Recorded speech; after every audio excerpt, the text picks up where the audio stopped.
Where do we come from? What are we? Where are we going? Almost hidden in the top left-hand corner of this painting, the artist Paul Gauguin has written in French these three questions. Where do we come from? What are we? Where are we going?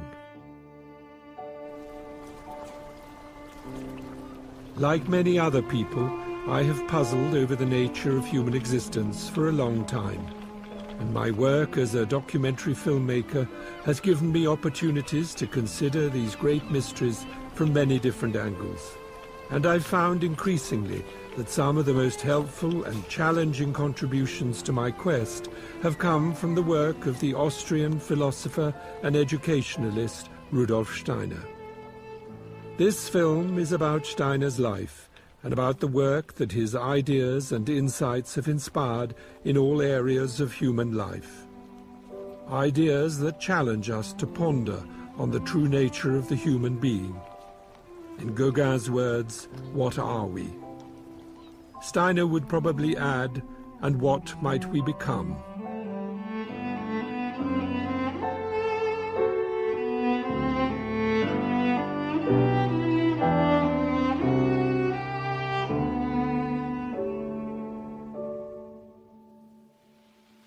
Rudolf Steiner challenges us to be more conscious and also, I think, to ground our consciousness in the warmth of heart. And I feel one of the most important things about Steiner is actually that he encourages us to bring thinking and feeling together, so head and heart together. I think Rudolf Steiner was a realist and a very practical person. I think he saw that he was planting seeds for the future. For me, meeting the work of Rudolf Steiner was like finding water in the desert, because I had searched and searched through many different spiritual paths, very much in the East and also in the West, including the spiritual path of modern science. I can't think of anybody else who simultaneously follows the whole philosophical and scientific tradition within the West and within modernity, studies it carefully, it becomes very competent in its different disciplines, and at the same time is clearly a mystic. In one place, Rudolf Steiner said, if you would like to access higher wisdom, you have to unlearn everything that you have accumulated thus far. And to those of us with degrees and credentials and so on, it's a humbling moment. This notion of unlearning the conventional knowledge that is around us and being open in a kind of vulnerable place to a different way of seeing. Rudolf Steiner was ahead of his time during his time, and he's actually ahead of his time even in this time. Now, he's been dead for almost 100 years. After a little time, I'll have half Q if R is equal. I think one of the greatest challenges that Rudolf Steiner poses to us today is a challenge that he lived with in his own life, namely the challenge to battle against sectarianism. Yes, he felt sorry because he wanted to help people, but he wanted more than this. He wanted to let them free. So that's the essential point. It's the freedom. And you can help people and give them your own treasure, but finally they live out from your treasure and they are dependent. And that's the last thing Steiner wanted to have, dependent people.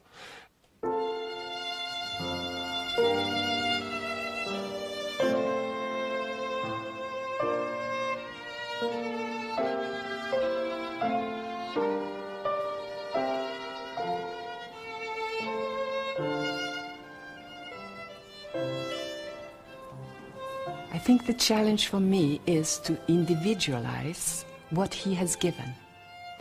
As he was in Norway, he almost always in his talks said, "Don't believe what I'm saying, You have to try it in life.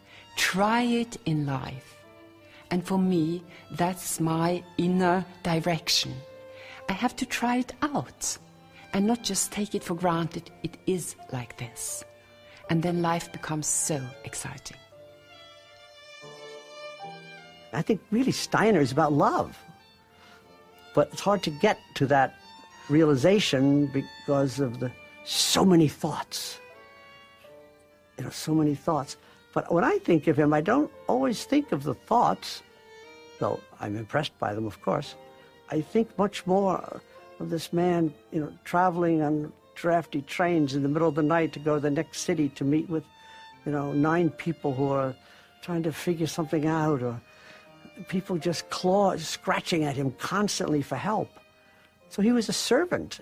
So he wasn't a privileged person, he was a servant. So I think it's about love, really. Rudolf Steiner's influence, particularly through his indications about education, agriculture and medicine, is increasingly apparent. There are 7 Rudolf Steiner Waldorf schools in India and over 1,000 worldwide, plus communities for those with learning difficulties, as well as hundreds of farmers working with his suggestions of how to not only produce healthier food, but also how to heal the earth in the process. Waldorf schools, biodynamic agriculture, Velida, Demeter, Hauschka, Camp Hill, these names are increasingly familiar all over the world.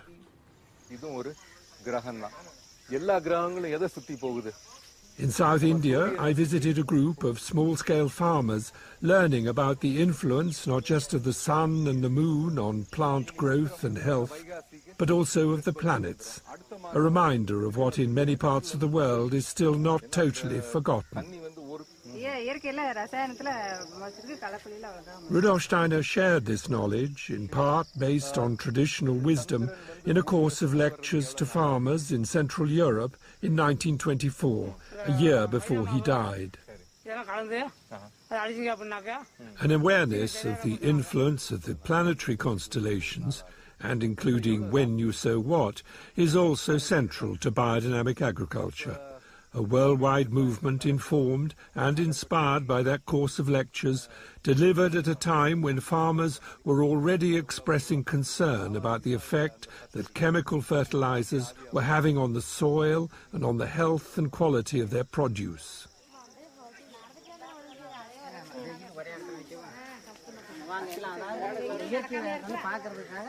The beauty of Dr. Rudolf Steiner is that he was not just a philosopher living in a world of ideas and just philosophizing and just thinking.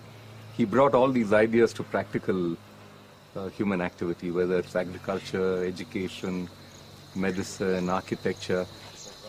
Jakes is president of the Biodynamic Association in India and has his own farm, but spends more and more of his time in China and Taiwan, as well as in India, helping small family farms to improve the quality of their land and crops and to survive financially in a culture that has increasingly encouraged farmers to use expensive pesticides and high-yielding, chemically dependent seeds. These seeds have to be purchased each year, bringing an end to the practice of farmers producing their own. Dependency on the multinationals has forced a huge number of Indian farmers into bankruptcy, and many even to suicide. Jakes went on to tell me how many of Steiner's philosophical and spiritual teachings, as well as their practical applications, felt very familiar to people in India, in particular the belief in reincarnation and karma. Where do we come from? Where are we going? Despite the many challenges and seeming setbacks that we may face, the idea that we live and learn and grow through many lifetimes is an ancient teaching. So too, that the universe is alive and has purpose and meaning. This awareness that there is more to reality than meets the eye was simply and imaginatively expressed to me 5,000 miles away from South India, through an encounter at a biodynamic farm in England, on the edge of the Ashdown Forest in Sussex. There's nothing nasty goes on these raspberries then, yeah? nothing at all. The only thing that we put on these raspberries are two preparations, something called 500 and 501. 500 is the horn manure preparation and 501 is the silica preparation. And they're sprayed at the beginning of the season and then when there's fruit coming. Is the whole thing about the sort of planets and raspberries, I mean, that obviously makes sense to you, does it? Does it make sense? No, it doesn't make sense. But bringing in the forces of the whole of the cosmos and the whole of the universe absolutely makes sense. I don't understand the minutiae of it, and I don't need to understand. But what I need to really know and believe is that I'm not alone in this garden working to grow all this. And that's for me, is what's important. Liz is in charge of the fruit and vegetables at Plawhatch Farm. Her sense that she's not alone echoes Steiner's many references to an invisible realm that supports and sustains not only the life of plants and animals, but humanity itself. What was very visible at Plawhatch Farm on the day we filmed was a group of 9-year-olds from the Steiner Waldorf School in Brighton. Farming is one of the subjects on the curriculum for Class 3 in all Steiner schools. In charge of the dairy herd at Plawhatch is Tom Ventham. For me, I've come into biodynamics quite late on in life. Okay, I was brought up in a very different way. And, but in agriculture? In agriculture, very much so. I brought up on a farm, and I've had a lot of inspiration from working in Africa. And it was while I was in Africa that I came across the whole biodynamic movement. And what it's done for me is really encouraged me to look within myself and within the farm, and rather than look outward, because I think all through my life I've been sort of conditioned to look outwards and look at production and look at what's actually materially happening. Whereas what I've discovered is that if you actually look within and make sure that sits comfortably within oneself and within your heart, then everything that comes out is going to be just fine. And I think that's what the whole biodynamic movement has meant to me. It's changed me to look inwards. So you mean you're a better farmer as a result, then? Yeah, but I used to measure milk yields, but I don't now. It's a disaster. Because if you measure a milk yield, then you're thinking that actually that's a measure of success. It's not about milk yield, it's about the animal as a whole. And so it's changed the way I farm into a much more qualitative approach rather than the production approach.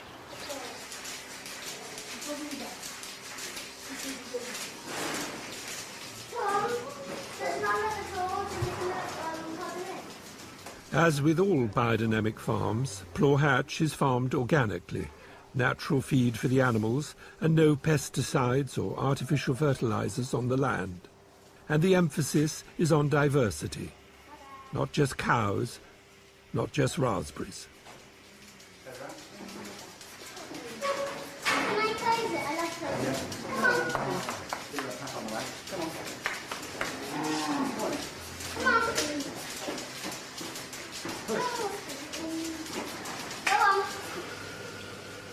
There's also a cheese-making operation at Plawhatch Farm, and as a community-supported enterprise, they have over 600 loyal and committed customers who own shares in the venture.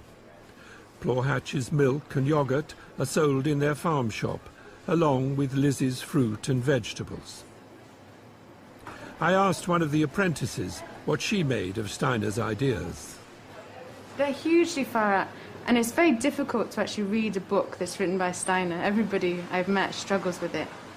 And even when you can manage to read the book, to accept his ideas is another challenge as well. Because, yes, some of them come across as quite loopy. And I don't think he wanted anybody to blindly accept what he was saying. I think you've got to try things out and just see if it sits well with you. And also adapt it. I think we need to be flexible as well. And, feel our way through the work, Do we work with the preparation, spray the fields, and also personalise it, put your own love into it at the end of the day. I don't think there's any point in just, reading the book and just using it like a manual. And he had some inspiring ideas, and it's quite difficult to understand why we spray the fields of these bizarre combinations of ingredients. But you give it a try, trust it, you know, have some faith that maybe it's going to help, and then see if it works. I think we've got to be open and flexible. To be open and flexible and to trust. A young Dutch apprentice is doing just that. For an hour he will stir this substance, which contains a preparation known as 500, cow manure that has been buried in a cow horn for 6 months over the winter, when the crystalline forces in the earth are at their strongest and therefore most receptive to cosmic influences. Through rhythmic stirring, so Steiner indicated, forces within the preparation are released into the water, which, when sprayed on the land, has a dynamic effect on the soil and therefore on plant growth. Cattle, along with pigs, sheep and poultry, are the focus at Tablehurst Farm, the sister enterprise to Plaw Hatch. Between them they farm on 700 acres, most of which are held by a land trust and not privately owned, thereby guaranteeing long-term security. Steiner frequently warned against treating land, and indeed capital and labour, as a commodity. At Tablehurst and Plaw Hatch, they grow their own feed and produce enough manure and compost to fertilise both farms. The mixture of animals, crops, fruit and vegetables enhances, it seems, the health and well-being of the farm as a whole. Peter Brown is one of the farmers at Tablehurst. On biodynamic farms, cows keep their horns, which are seen as an important sense organ, helping to give each animal an awareness of its surroundings and of its own metabolism and identity. If a cow doesn't have its horns, it can't actually feel anything. It doesn't know who it is as an individual. And that's why most farmers take the horns off, so they can keep more animals in, but also it takes away the cow's sense of who she is. Then that cow won't mind standing so close to each other like that. But these cows, they need about 2 or 3 metres around each other. If anybody goes into that space, they don't like it at all. So they're very strong individuals. Look at Orchid here. Nobody's going to go near her. Even if we go near her, she wants to get out of the way. But that's a very nice thing. Because if she's nice and individual, she has a very good immune system because she knows who she is. She feels good about herself and she knows what she's doing. Nothing can really touch her. Nothing can go wrong with her. But if we take her horns off, it's a bit like having lobotomy. Suddenly she doesn't know who she is. Actually, she doesn't really care who she is. She's lost one of her major sense organs, and who cares? Who cares what I eat? Who cares who I stand next to? And in fact, I don't need to last very long. And that's how most of our dairy cows are today, just like that. Whereas she should go on until she's about 15 years old, easily. Very strong. Never use any drugs on her, never spray any chemicals on her at all, never do anything to her. Maybe just trim her feet, and that's it. And she'll give very, very nice milk. Very strong milk, full of vitality. Clearly, Tom's cows are not going to tolerate being herded into conditions that treat them as pure milk-producing machines. And on the subject of their horns, it had already been explained to me in India how there exists a close connection between the complex digestive system of a cow and its horns, a memory of which is still retained in the horn even after the animal is no longer alive. Hence the use of horns as receptacles for the 2 biodynamic preparations, 500 and 501.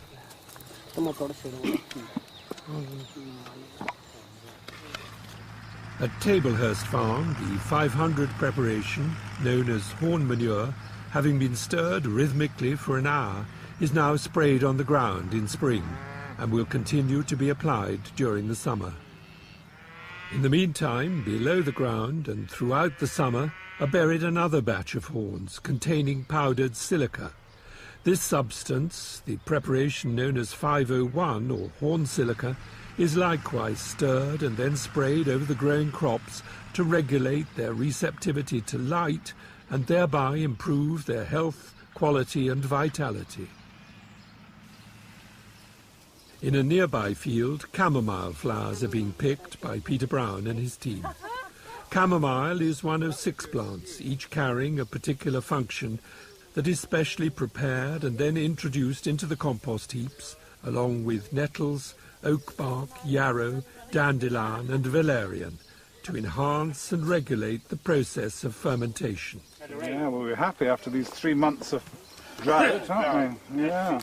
A drought, yeah, oh yeah. Even the rye behind us is not as high as it should be, is it? And that's because of the drought.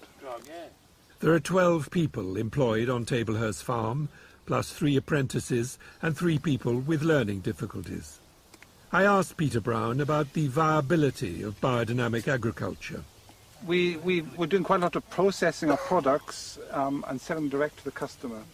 And that is what helps make it viable, and also gets a direct relationship with the customer and us as a group of farmers. And because we're doing the extra processing together with the farming, like we butcher the meat and sell it on the farm, and we make the wheat or the rye into flour, and we sell it to the local bakery, and that sort of doubles the price. It's ironic because, you know, there's so much, proportionately it feels like there's a lot of work goes into producing it, and then all you do is put it through the mill and you double your price. But that's what you have to do, though, to make it viable. Driving the tractor is David Junghans. He attended a Steiner Waldorf school in his native Germany, then trained in conventional agriculture before coming to England to Emerson College to study biodynamics. I asked him what he understood by this word force, the idea that there is something invisible at work in the substances that make up the phenomenal world.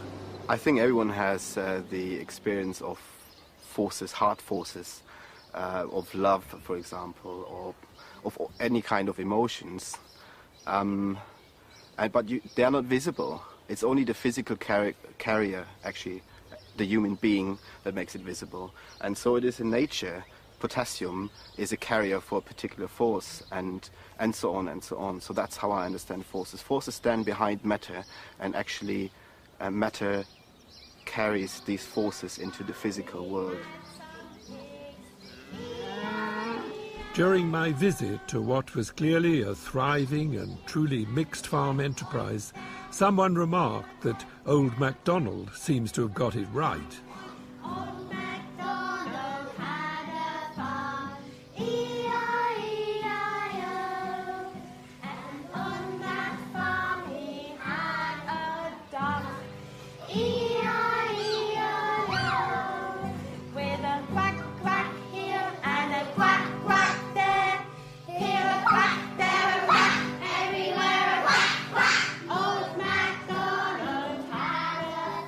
Class 1 at the South Devon Rudolf Steiner School. Only now, aged 6 to 7, are the children starting formally to learn to read and write. And like much of the teaching in Steiner schools, music and art are incorporated into the lessons throughout childhood.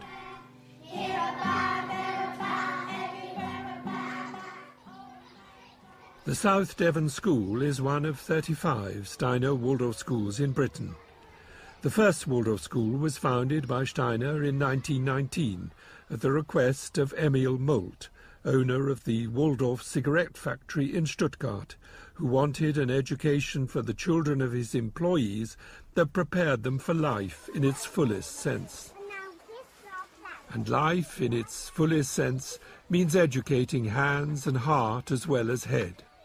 Until the children go into Class 1 around the age of 7, the emphasis is on play, imitation and on rhythm. Baking on Monday, painting on Wednesday, an expedition on Thursday and so on. And on stories which are told rather than read by the teacher.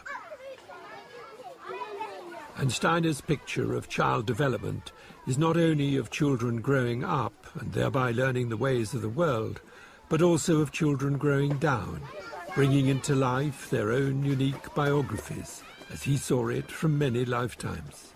And this needs time to build a strong and firm foundation so that each child can not only then face the world as it is, but also develop the strength of character to maybe change it.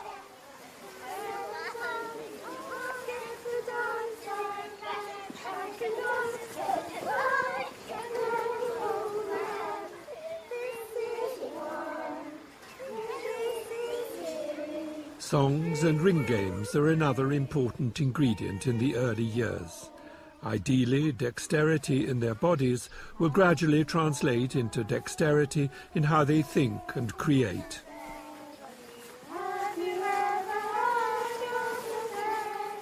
Much of what the children do, not just in the kindergarten, is designed to counteract what is increasingly recognized in the modern world as an erosion of childhood, a concern that extends far beyond the Waldorf school movement.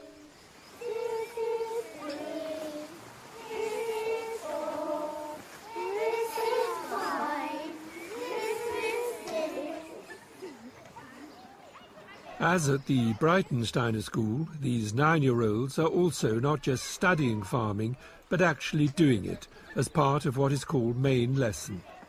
One particular subject taught for the first 2 hours every morning over a period of 3 or 4 weeks.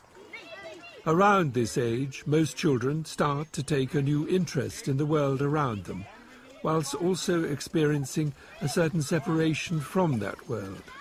Now they begin to study science, and in mathematics the concept of fractions.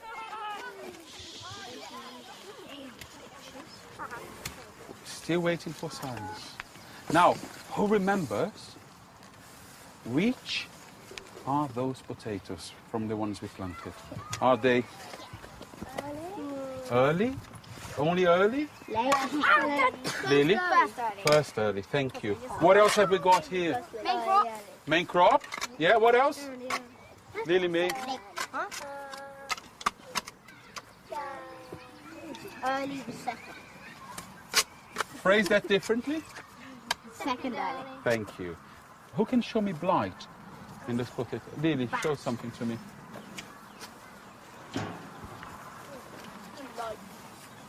Can you see? I can see from where I am. Quite right. Yeah?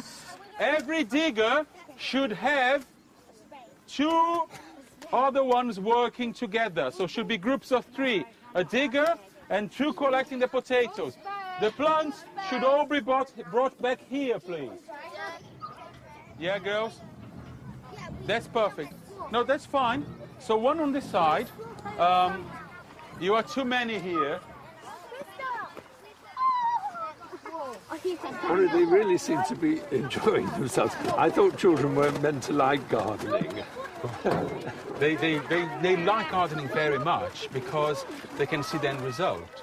So they've been involved in the ploughing of this field, well, spreading the muck, the ploughing of the field, which was done by horses.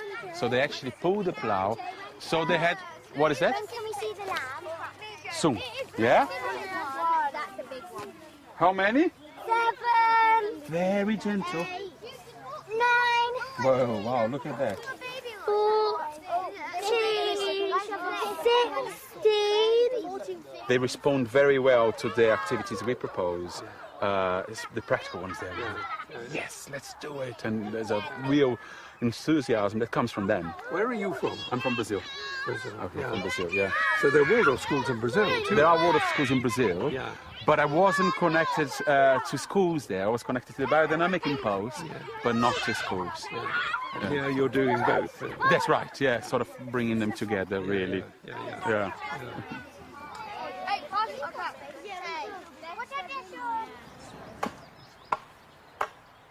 Andre is also helping this class to build a stall from which they can sell the vegetables. Building is another subject taught at this age: planning, measuring and execution. Let's make a pile over there, okay? Down there. The curriculum in Steiner schools is designed to introduce subjects when they resonate and correspond to where the child is at in his or her development. Insight into what you teach when, and a recognition of distinct 7-year phases in child development were 2 of Steiner's special contributions to education. What is the introduction? That's to support, that's to attach the 2 poles together to make them both steady. Yeah, and what else? Jude? Also, so when we put the roof on, you don't have to put it exactly on the top of the pole, we can put it on the side bit. Does it hold up the roof? Well, it will. Like Jude said, what will be sitting here? But not all teaching in Steiner schools takes place outdoors. Biology is the main lesson subject for Class 6 for the next 3 weeks. From Class 1 to 8, the children who are unstreamed have the same teacher for these main lesson subjects, whether it be science, history, mathematics or geography. These key subjects form the core of the Waldorf curriculum. How does the Queen ant start to establish her colony after she's mated with the drone on her nuptial flight? Aggie? She digs a hole and then carries all the earth out of the hole so she can have more space to dig. Excellent, thank you. Alexa Smith will stay with this group of children until they go into the upper school around the age of 15. This can mean the children having the same class teacher for 8 years, ideally creating a bond between teacher and pupils that goes way beyond the actual knowledge imparted. For the rest of the school day, the children will be taught by specialist teachers, languages, games, crafts, etc. I asked the teacher of Class 2 what attracted parents to their school. Well, I think there are an awful lot of parents who come to our schools and sense that what's there is wholesome and good for the children, and they're looking for, childhood with all the light and joy that childhood brings, and quite often seeing in many schools that children in a way trying to be moulded into something which isn't child-friendly, and they see that in our schools, we celebrate childhood and we try to bring things which actually really nurture and nourish and feed where the children are actually at, and so they'll see that, they'll sense that, and then they bring their children. And I think it's up to us to make what we do available and understandable in terms which don't make people feel that it's something weird that's behind it. Because I firmly believe it is not something weird. The sun with loving light makes bright for me each day. The soul with spirit power gives strength unto my limbs. I've been doing this for 20 years, and it really does nurture and nourish those children, and they are free afterwards. They're not coming out having to believe in any particular belief system or anything. They're totally free, but they've been nourished as human beings.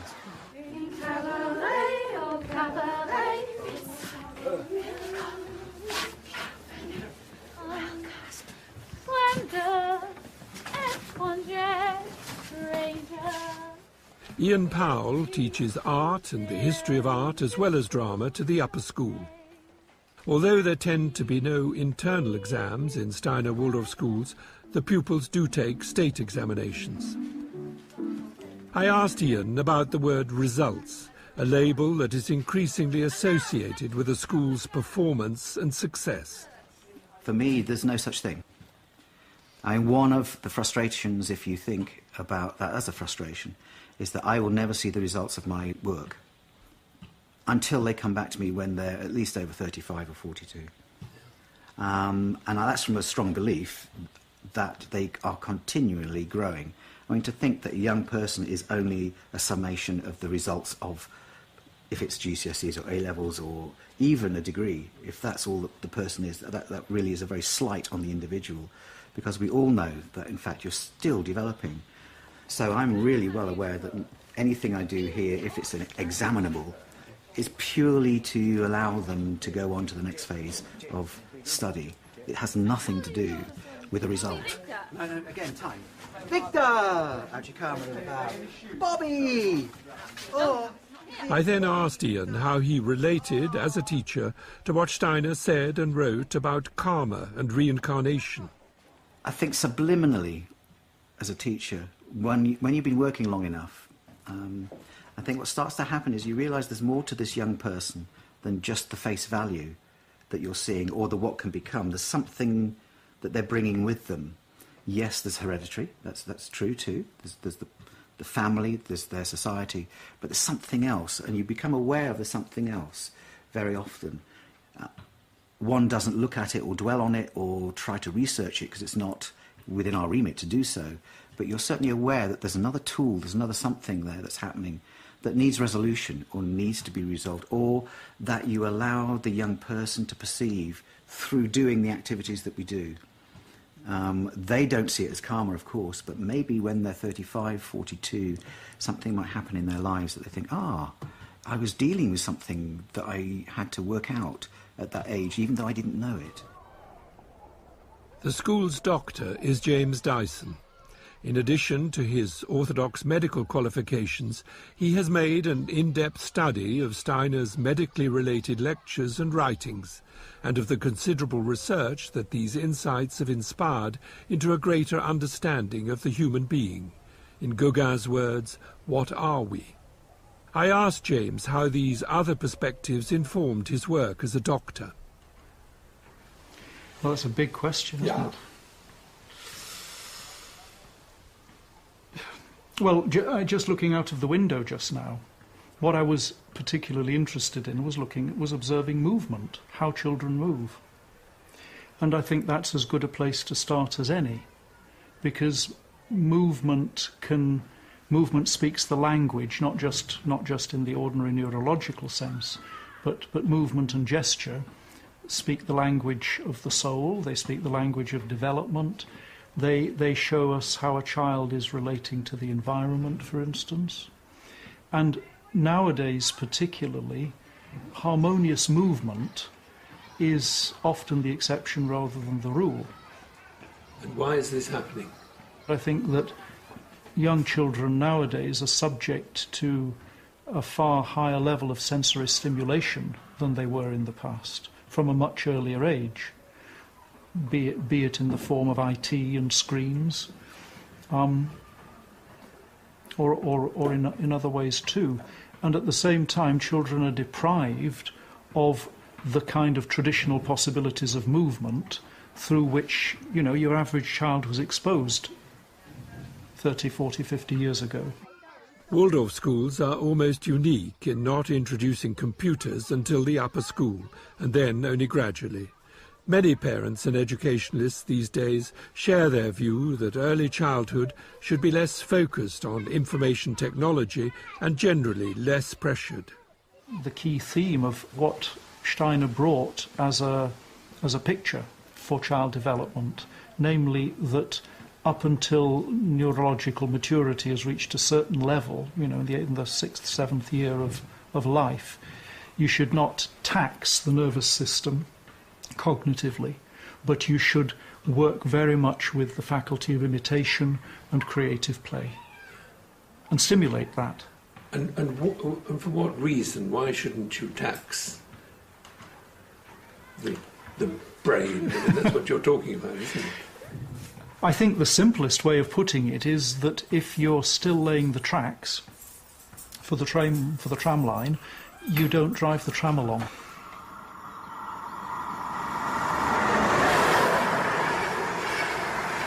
Rudolf Steiner himself grew up beside railway lines.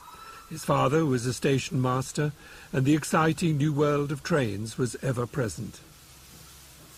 Steiner was 2 years old when, in 1863, his father was transferred to this station at Potschach in Lower Austria. He lived here until he was 8. Steiner wrote in his autobiography of his deep appreciation for the unspoiled landscape in which he grew up. Despite the new technology on his doorstep, life for the young boy was essentially simple but far from cosy.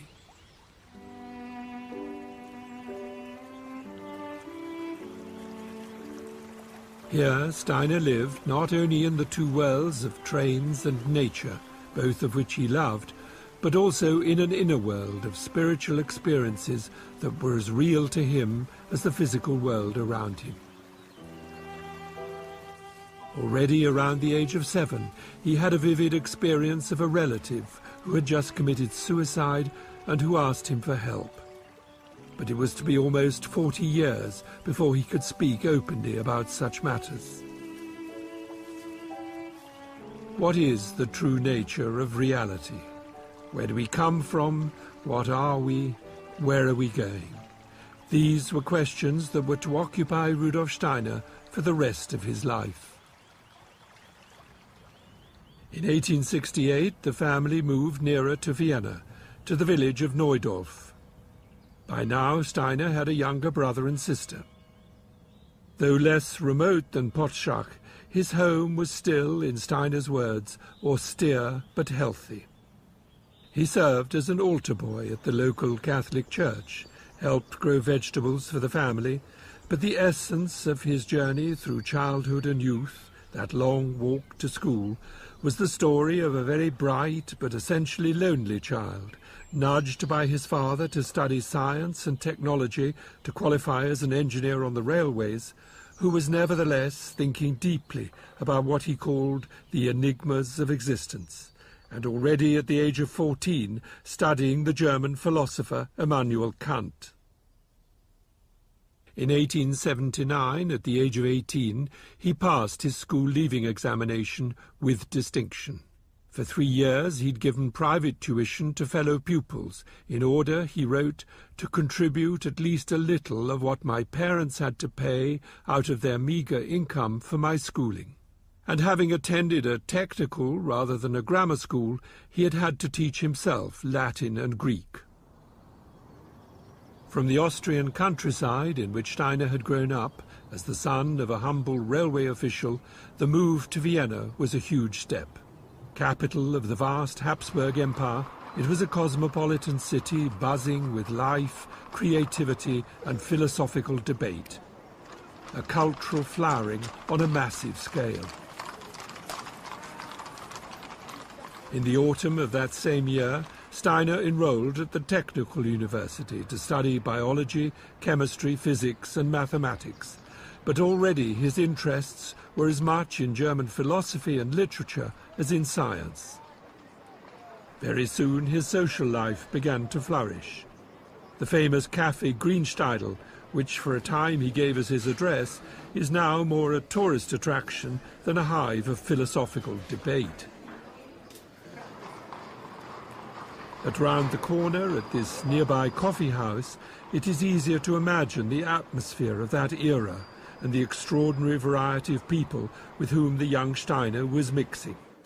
Poets, rich merchants, Cistercian monks, feminists, university professors, and poor students like himself.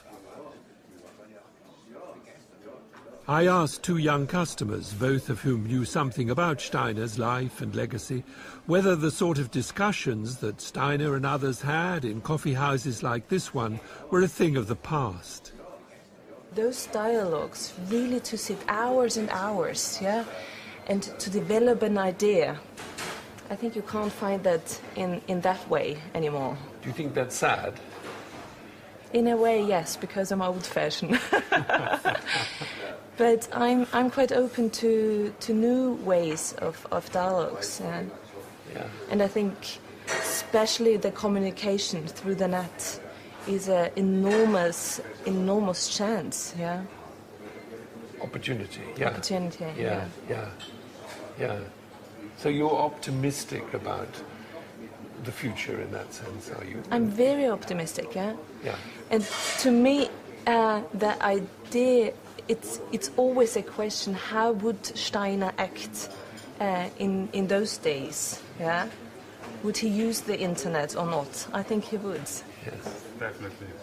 Yeah. He would be very, very open to our ways and our chances and our opportunities to communicate, to develop, to work together. Not everyone interested in Steiner's work would agree with Bipper about Steiner and the internet. Not only because he, like many others, recognized that technological advances, ever since the printing press, were no replacement for face-to-face human encounters, but also that the mindset behind such devices could, if we remain unconscious, take us on a slippery slope in which our entire world gradually becomes dehumanized. What Steiner made clear, however, is that all such decisions have finally to rest with the individual. His main message, especially to me, was or is that he wants us to stand up for our own ideas. And that's, especially in our time, not that easy. So for people, it's much more easy to put him into a box than to focus his message and follow the message. And I think he didn't want us to follow him. He wanted us to follow ourselves. Although Steiner had an increasingly wide circle of friends, he was at the same time following his own inner voice. But, like all of us, he needed his awakeners, people who actually change your life. On his regular train journey from home into Vienna, he met such a person, a man with whom he could at last share his inner life of spiritual experiences. Felix Koguski was a herbalist who travelled into Vienna to sell to apothecaries the medicinal herbs he'd gathered in the countryside.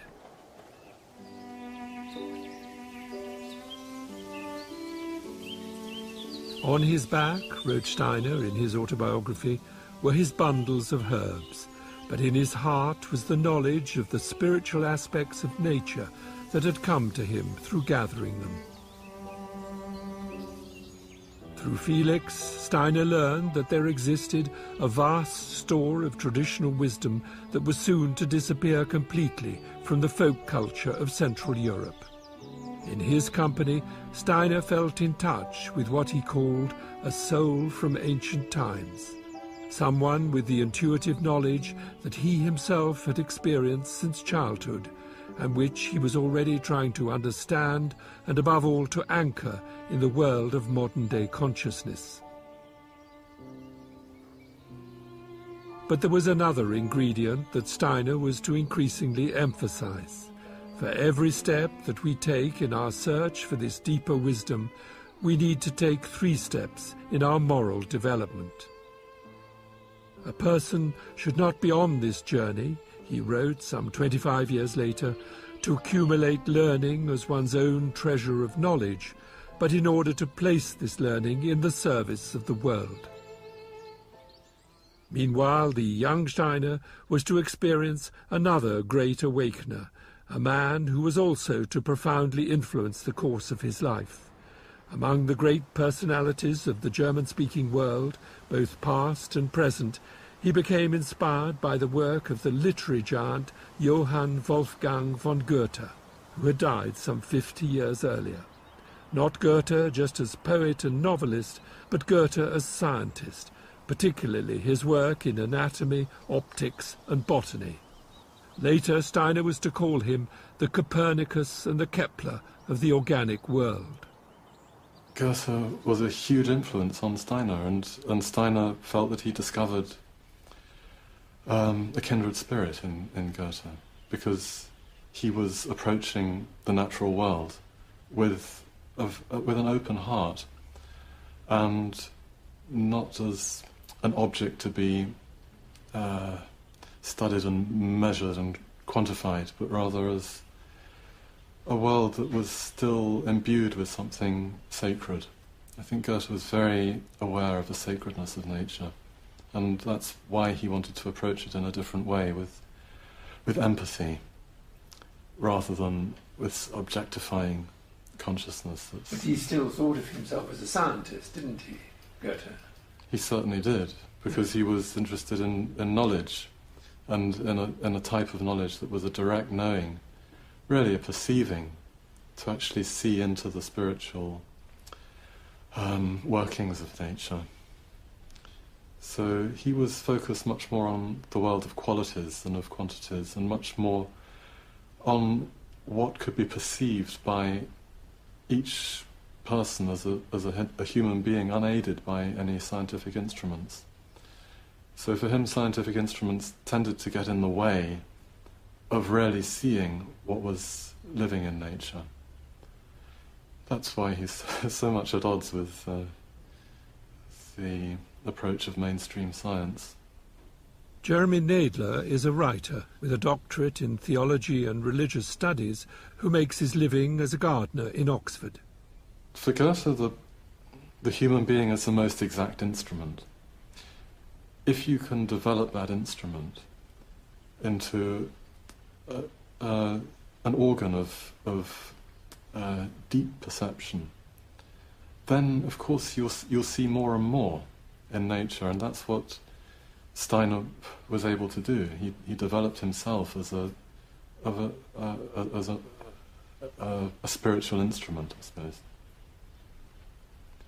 So he was perceiving much more than most people are able to perceive in the natural world, and he extended that to invisible worlds, of course.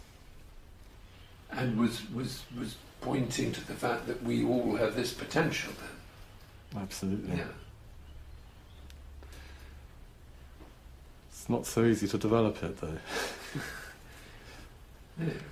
But, you know, one just has to keep working at it, really on a daily basis. What is your understanding of the key to working with it then? Well, when I go into the gardens, I'm very aware that the first thing I want to do is, I see weeds and, I see all sorts of things that need doing. So I want to get engaged with practical stuff. But I try to stop myself and just spend at least a few minutes with a plant and just observe it, just be with it. And there's something immensely centering and healing in doing that. And I feel it actually helps the rest of my day in the garden. You realise that there's a miracle there, really. And it's so easy to not see it. Yeah.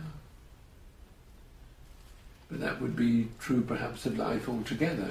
We just simply don't notice things, do we? We take things for granted. Yeah. Not just plants. That's absolutely true of life altogether. And one of the wonderful things about Goethe's scientific method is that you can apply it to every life situation. It's not just to do with our relationship to nature. It's not just to do with looking at plants or whatever. It's to do with how you relate to people, having an openness of heart, really.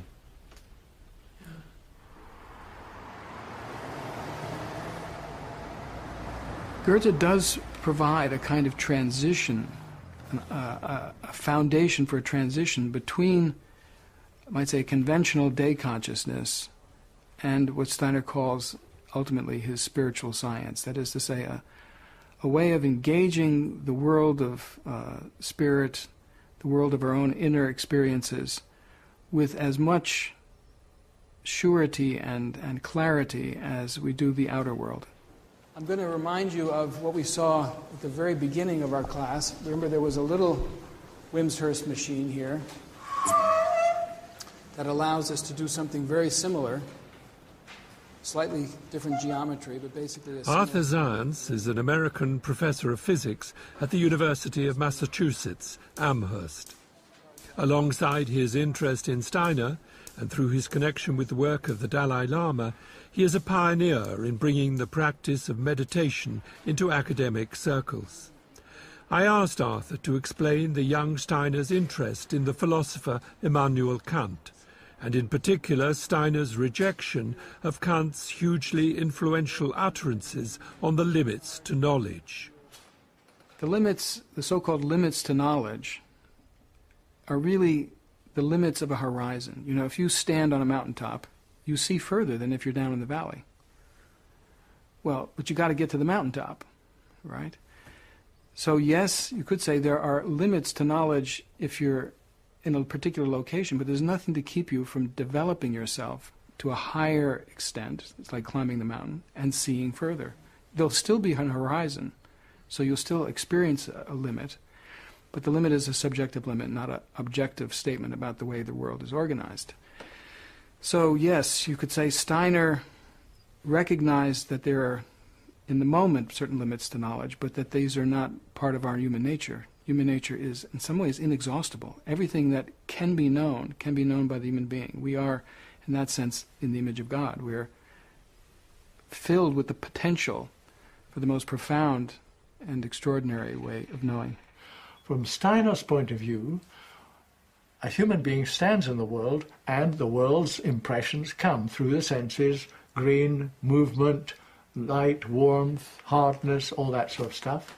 And that's given to us. We don't do anything about that. I don't create that tree. The tree's all given there. But I, as a human being, also act into it because I bring the concept tree, green, the relationship of that tree, the kind of tree that is related to that another tree, and so on. All that is a human product in relationship to what's given to me. So you have a given world and a world that's the product of human thinking. And these two interacting give us what we call the real world. So it isn't a world we can never know. It's not always immediately known, but it's not in its essence unknowable. I looked at it more carefully and then saw in its leaves it does something incredible. That the lower leaves are long-stalked and kidney-shaped, and they form a little rosette. There are only 3 of them still alive. There were more earlier on. Then a little ways up the main stem you have the next leaf, which also has a long stalk but is already in its blade. Craig Holdridge has also had a long interest in Steiner, and through Steiner into the work of Goethe. In upstate New York, he has founded the Nature Institute, where observation, the kind of meditative observation that Steiner practiced over many years, is explored.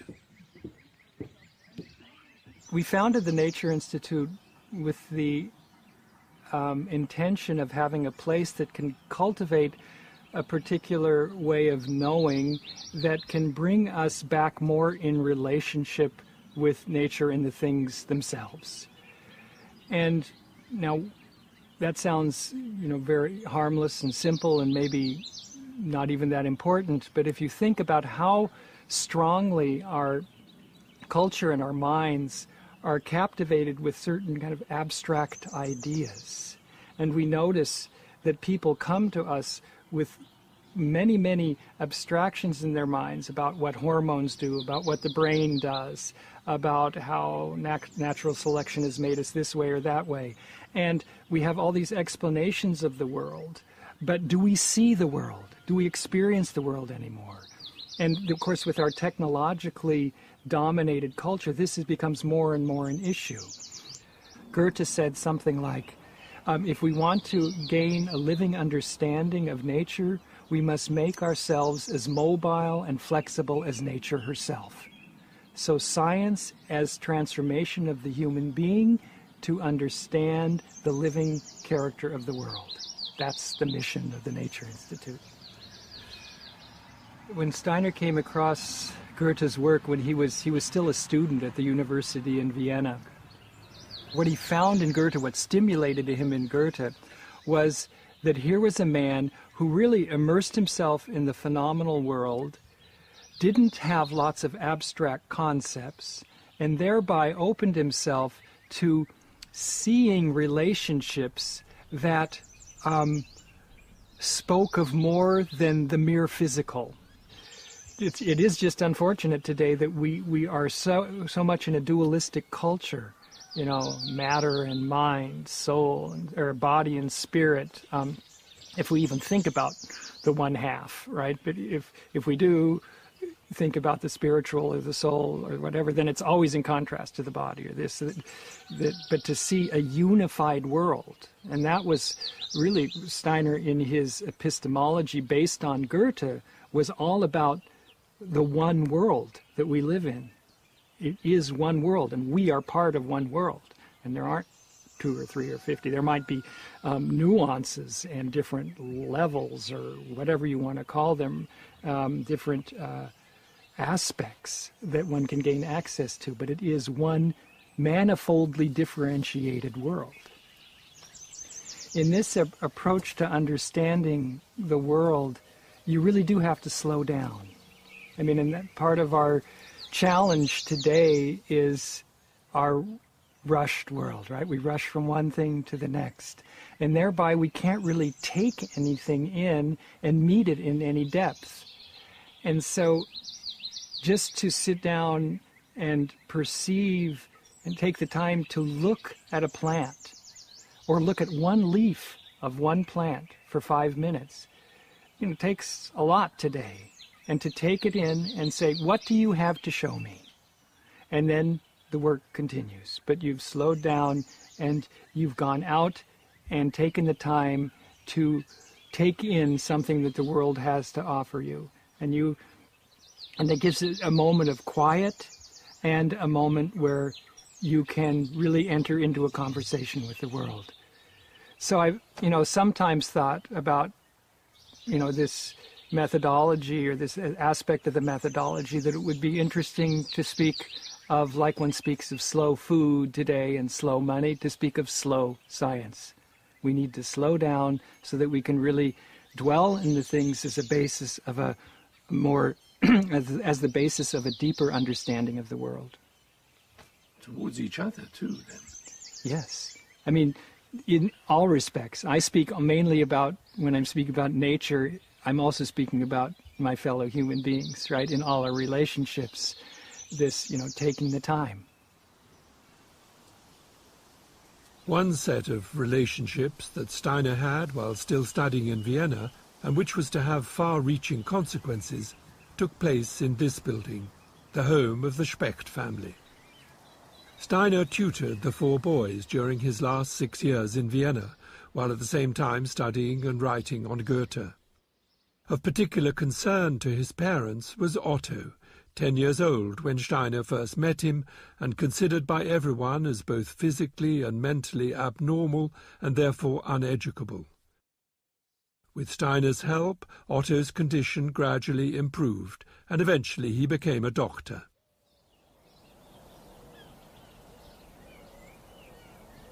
There is now a whole movement for therapeutic education, with schools and villages, not only here on the banks of the Severn Estuary in England, but all over the world. A movement inspired by the lecture Steiner gave in 1924, drawing on his experience with Otto, as well as on his own insights into the make-up of the human being and the abnormalities that can occur. The Grange is a Camp Hill community for adults with learning difficulties, part of a network of Camp Hill schools and villages throughout the world.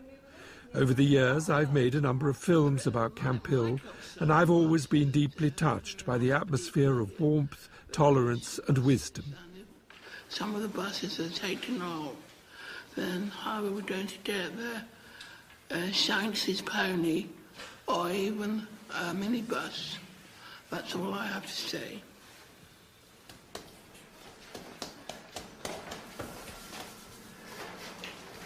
John, do you work here every day then? I work in the garden.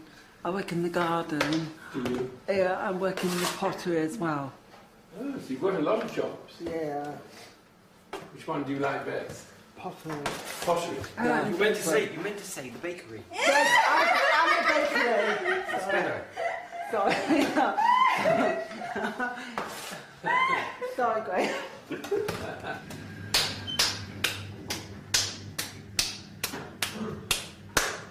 You work in the pottery all the time, every day? Yeah, I work every day, every morning. Oh, yeah. What do you do in the afternoon? Afternoon, I'm outside on the land on the estate. Oh, that's nice. Even when it's raining? Yeah. It's nice to have 2 jobs then, is it? Yes, it is, yes. Take another one of those. It makes life easier. Workshops like this one are not seen as simply providing occupational therapy, but as an opportunity for the residents to produce goods that are valued and of use, as they themselves are valued.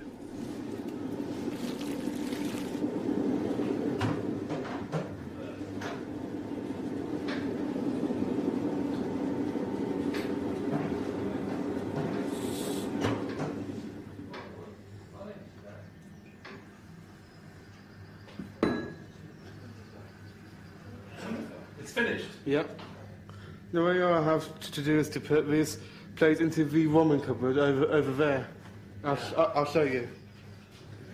I've been in Camp Hill at age of 5.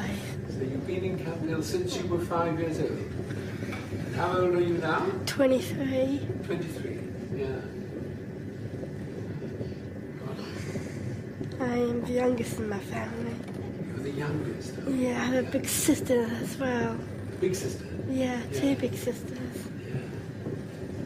Do you go home sometimes? Yeah, I see my dad, but my parents are not together. Aren't they? Yeah, it's difficult, but I could get on well with my family. Even we have ups and downs, I just get along with them. I think lots of families have ups and downs. Yeah. And you like it here? Yes. This is like your family in a way, isn't it? Judy and Nina, my family. Yes. That's nice. Well, you're doing a wonderful job. Yes. That's the microphone. Now I'll show you the finished plates. Can you?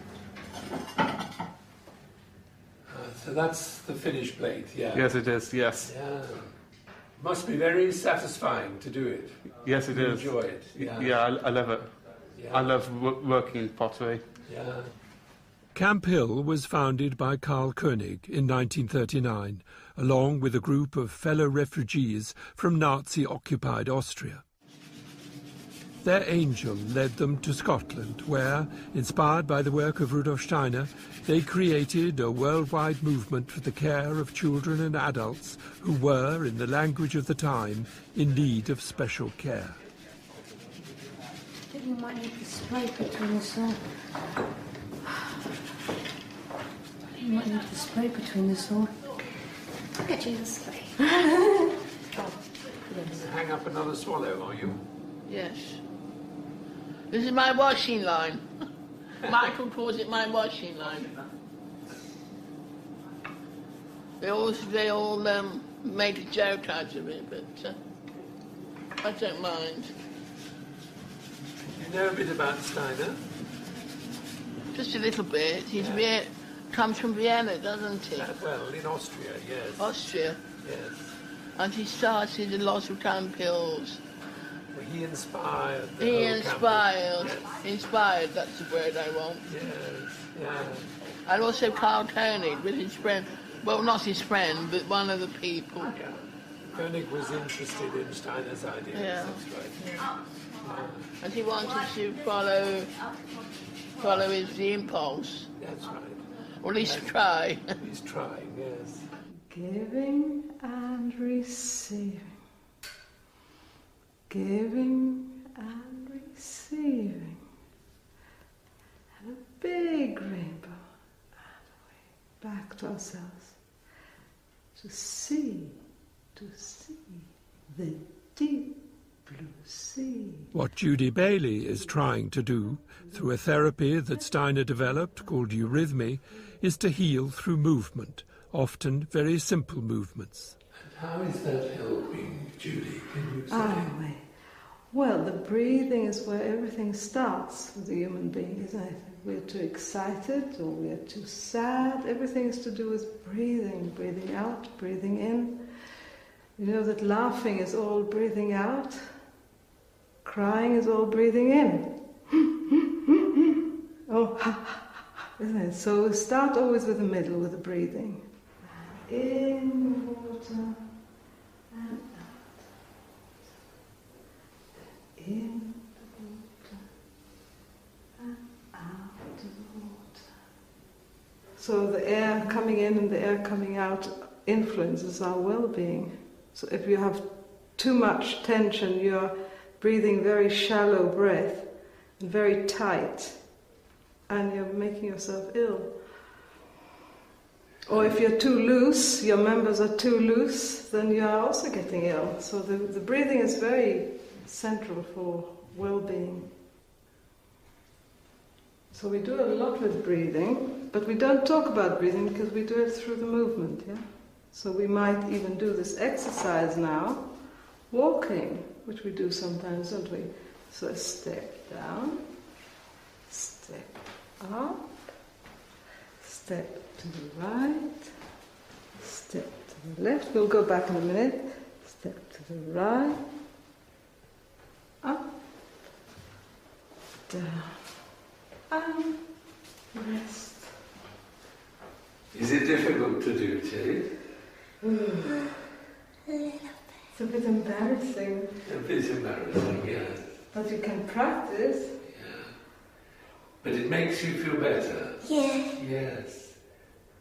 The more you are in tune with the rhythms, less you are bound to the forces of the earth that are pulling you into heaviness.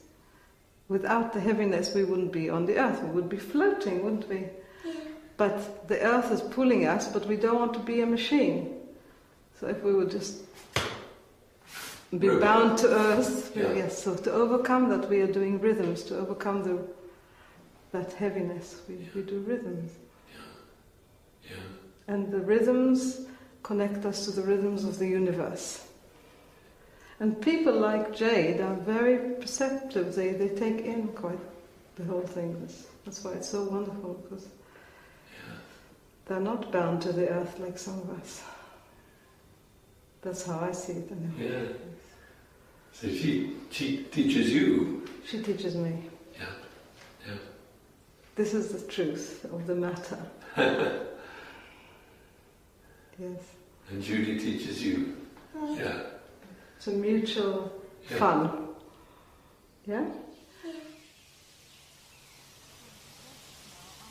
Judy used the two words innocence and vulnerability as characterizing a condition that can have this healing role in the world. Being completely vulnerable, that calls out the best qualities around you, and also the worst. But it has a healing influence.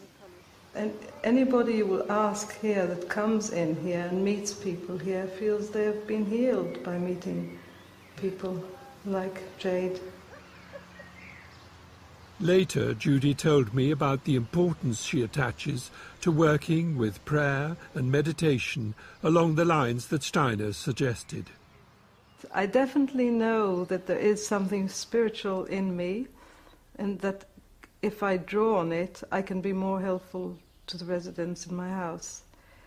The spirituality that I'm active with, if I'm practicing meditation or I'm thinking about spiritual thoughts, the people around me feel it immediately and need it for themselves. They can't create it by themselves.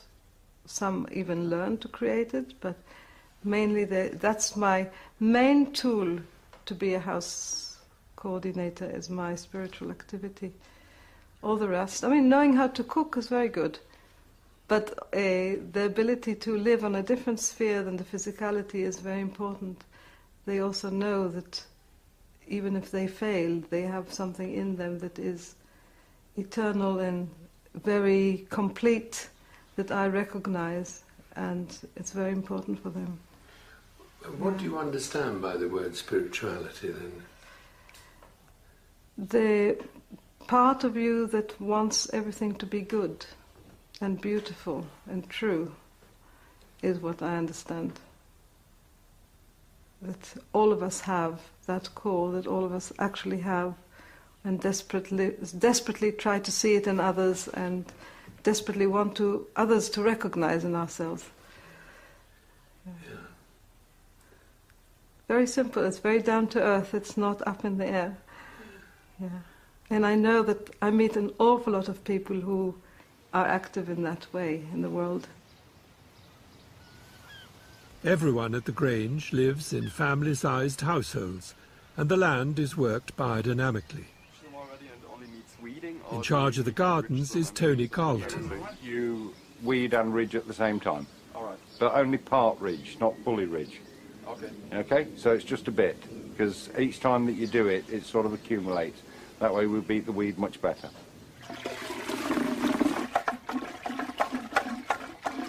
Tony compared Ian's vortexing of the preparation to breathing. Judy and Jade breathe, the cows breathe, the earth breathes, and so too, through stirring rhythmically, does this substance.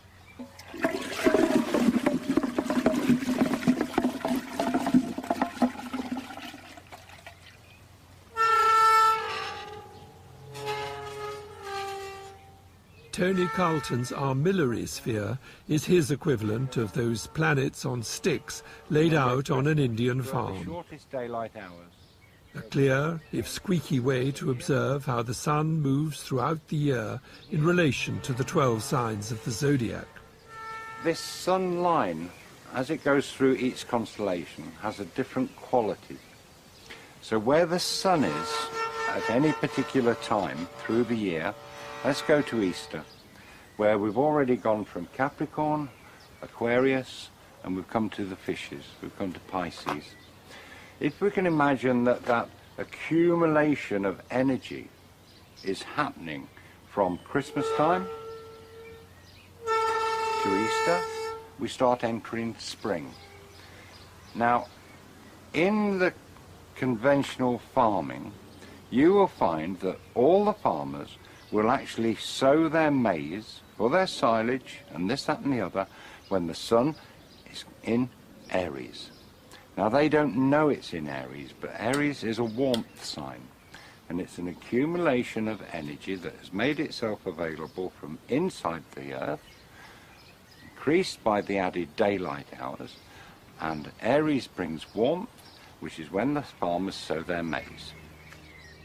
Tony, when you say Taurus is an earth sign, I mean, what do you actually mean by that? Well, you've got four main qualities: earth, light, water, and warmth. They're the four energies that you're working from. So most people who have a birthday, I don't know many people who haven't got some sort of birthday, that they will say, oh, I'm an earth sign. Yeah? In the plant world, that earth sign also means root. So your root vegetables. Yeah? With a water sign, you mean your leaf vegetables. With an air sign, it's normally your flowering impulse. And then with a warmth sign, you have your fruit. Yeah?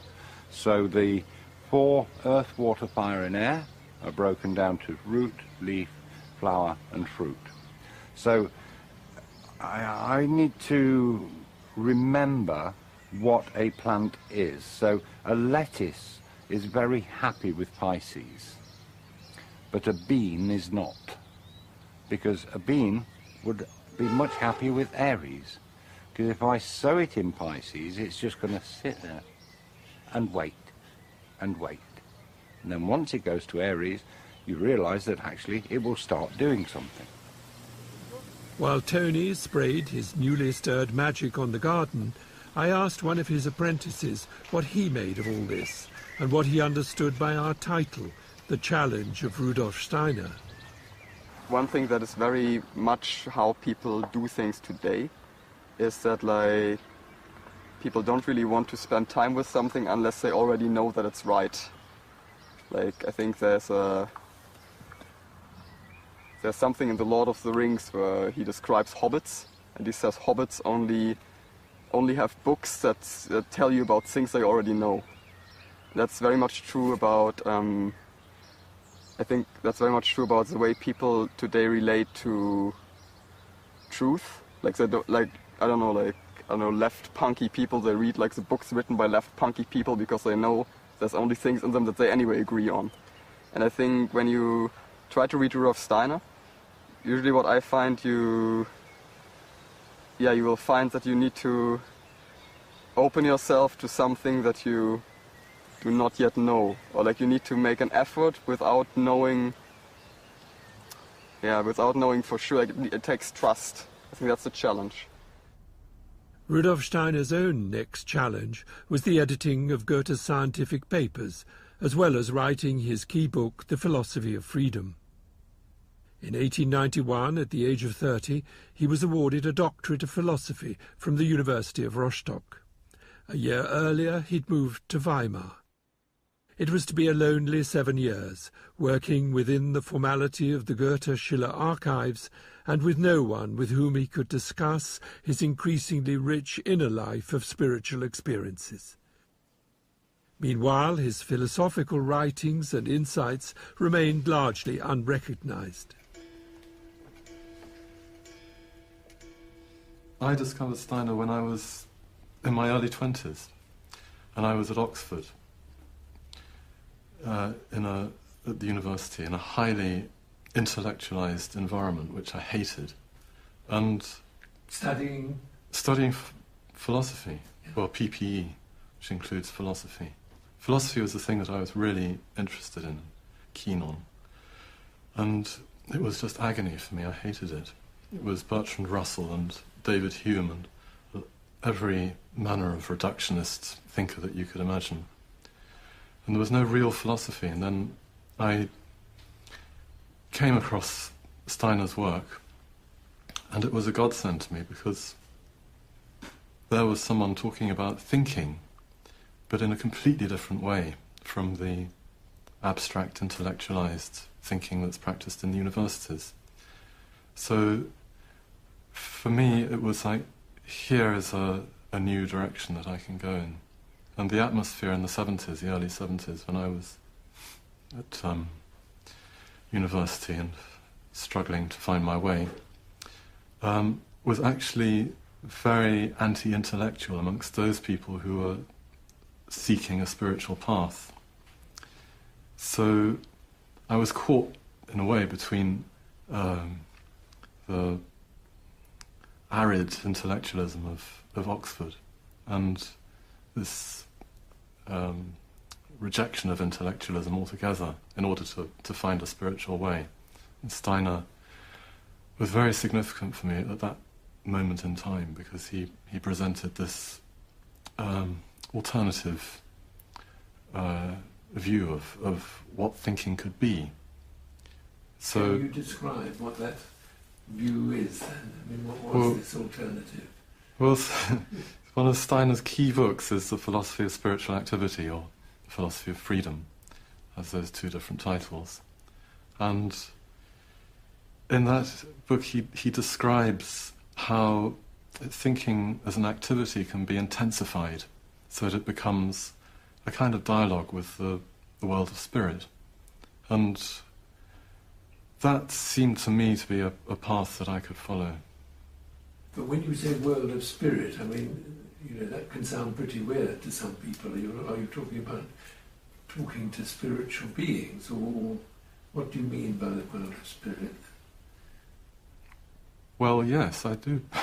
It may well sound weird, but I think that's the reality of it, yes.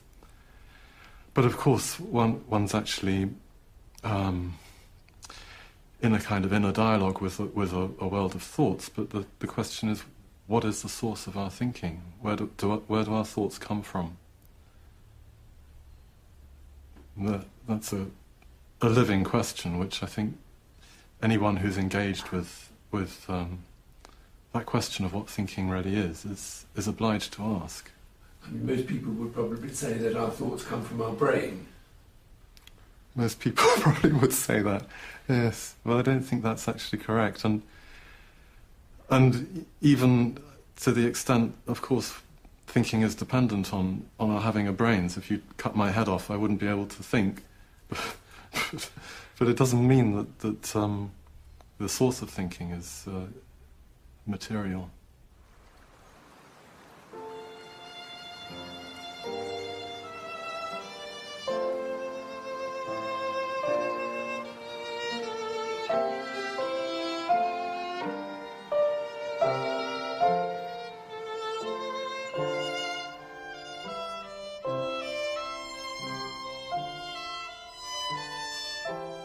How long must I be silent, was the question that Rudolf Steiner was asking himself as he reached the age of 40, unable still to share his experiences of what he called die geistige Welt, the spiritual world. In 1897 he moved to Berlin, initially to edit an avant-garde literary and theatrical magazine. But it wasn't only to intellectuals and artists that he was drawn. As a result, he was asked to give courses in history at a workers' educational institute, a post he held for 7 years. But among the citizens of Berlin, as elsewhere in Europe and beyond, were an increasing number of people interested in spiritual teachings, in the case of the Theosophists, in a wisdom with its roots in the East.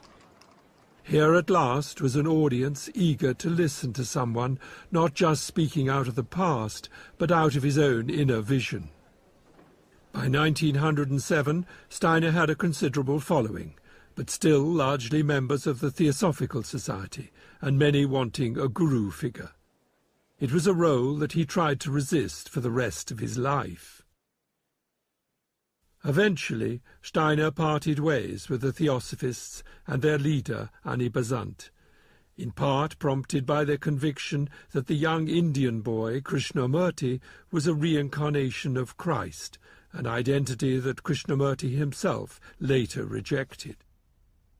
Steiner chose the name anthroposophy, meaning the wisdom that lives as potential in the human being, as the name for his breakaway movement. In the following years, he travelled all over Europe, not only lecturing and writing on esoteric subjects such as karma and reincarnation and cosmic evolution, but also planting seeds, practical indications for renewal in all areas of human life, including the arts. In 1912, together with his second wife, Marie von Sievers, and in connection with the mystery plays he was writing, Steiner brought into being a new art of movement that he called eurythmy, both as a therapy and as an art form. Sonne, du strahlend tragende, deines Lichtes Stoffgewalt, zaubert Leben aus der Erde, unermesslich reichen Tiefen. Bravo! Diese haben wir nicht den rechten Fuß gehabt. We are working with speech, and we are working with music, but in such a way that we try to be music and be speech. Be music is more understandable because you have ballet, they work with music, but they don't really go into the laws, if you can say that, of the music, the different elements of the music. But in tone eurythmy, you go into all the elements of music and you become them. Ja, ganz richtig. Genau. Rudolf Steiner calls it visible song. So that what is singing, what you hear in the music, that is what we are trying to express. And with speech, the same thing. Die Weltenkräfte, sie verführen dich. So the movements are very precise. You're not ad-libbing them. No, not at all. They are really born out of the elements of music. And speech. And speech too. You have the vowels, you have the consonants. Yeah. What we usually use when we speak, and we don't think about it, that it's possible also to express through movements this speech. Herz, du Seelentragendes, deines Lichtes Geistgewalt. Nur hier haben wir das Gleiche wie vorher, Seelentragende, nicht tragende. Margareta Solstad leads the Eurythmy Ensemble based at the Goetheanum in Switzerland, the centre of the now worldwide Anthroposophical Society.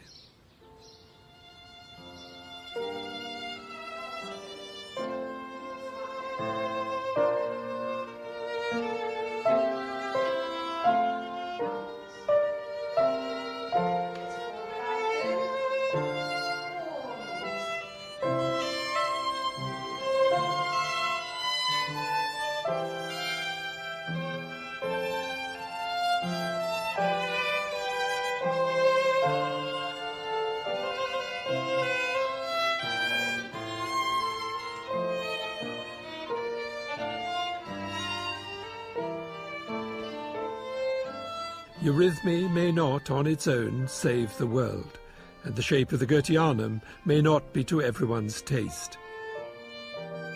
They are, however, attempts by Steiner to waken people's awareness to what is seemingly hidden behind the world of appearances.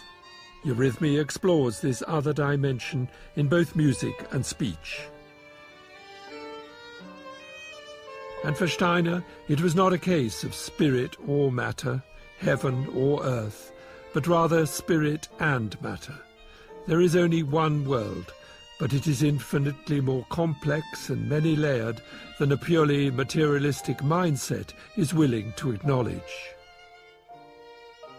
Over many years, through a combination of diligent meditation and an open heart, Steiner developed the natural clairvoyance he was born with into a faculty that made possible what he called spiritual science, a way of seeing, open to us all, that goes beyond our sense impressions and a narrowly focused intellect.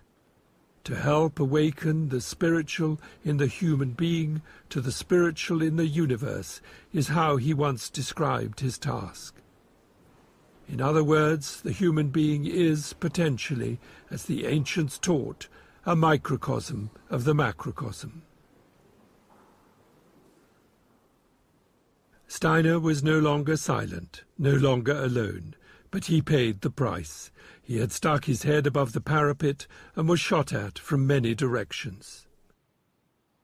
In the 10 or so years to come, until his premature death in 1925, at the age of 64, there were indeed triumphs, but also tragedies. Yet despite exhaustion and illness, Steiner continued in his efforts to remind us of our evolutionary potential and that we are not alone in the universe. Indeed, that we are made in the image and likeness of God. Some listened, some not.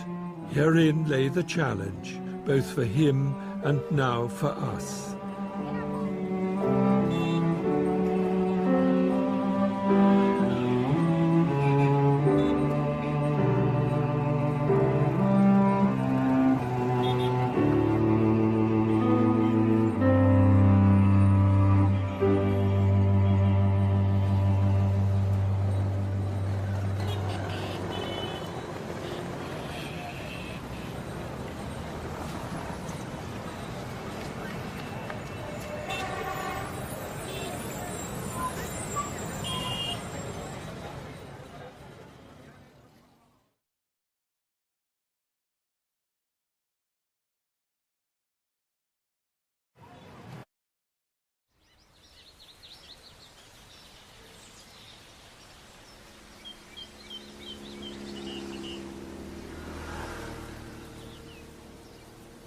A prison in South Wales, not the sort of place you would immediately associate with the teachings of an Austrian philosopher and visionary who died in 1925.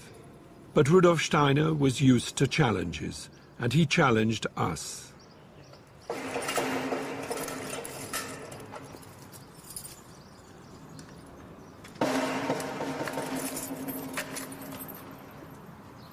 Phil Forder runs educational courses at Park Prison.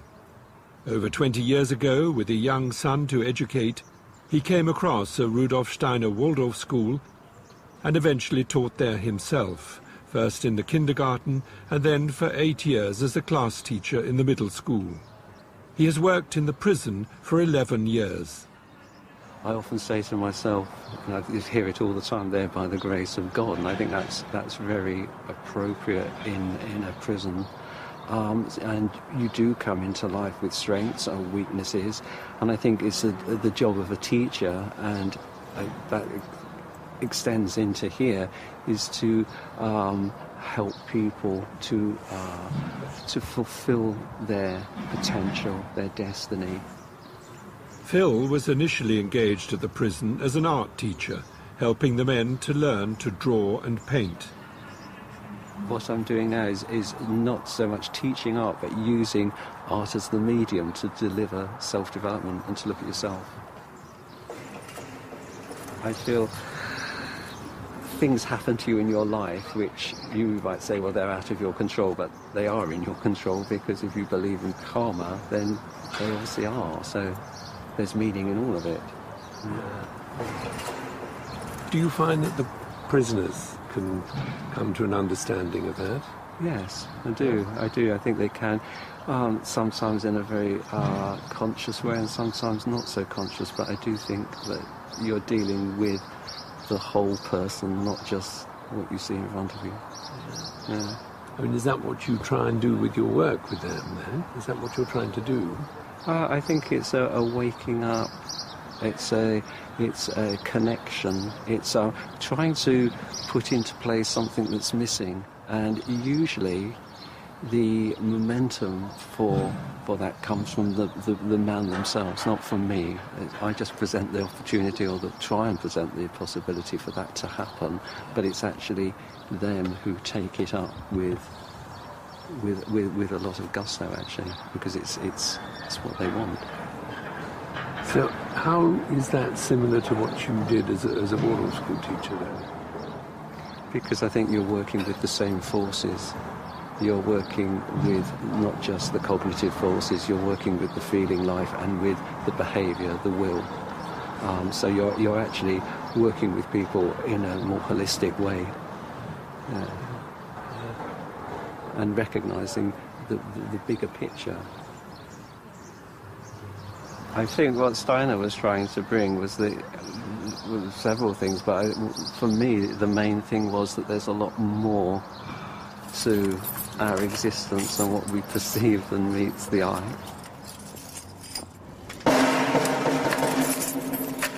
What does meet the eye is that some people seem to be dealt rotten cards in life.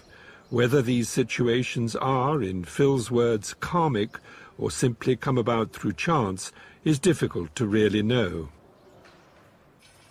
But Steiner's statement, "We are slaves of the past, but masters of the future," is, I find, a helpful challenge, whatever the reasons and the circumstances in which we find ourselves. What happened yesterday clearly influences today, but tomorrow is up to us.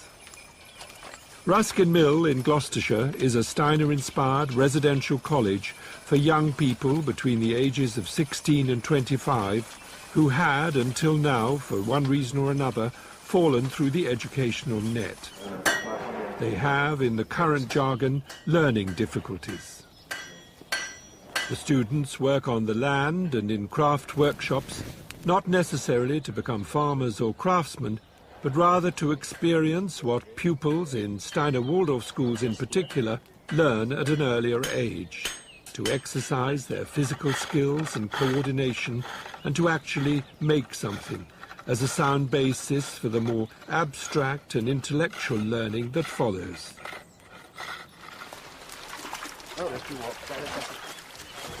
At Ruskin Mill, they are therefore aiming to recreate some of the earlier developmental stages that many of the students have missed, and in a situation where the role model of the adult is crucial. We don't throw it too close to there because smaller fish might swim down there. We don't throw it too close to the side because otherwise it gets caught in all the rocks and then it causes sort of disease and bacteria. Ross, if there's any problems, you can just hold the horses, can't you? Yeah. Hold fast! Come on.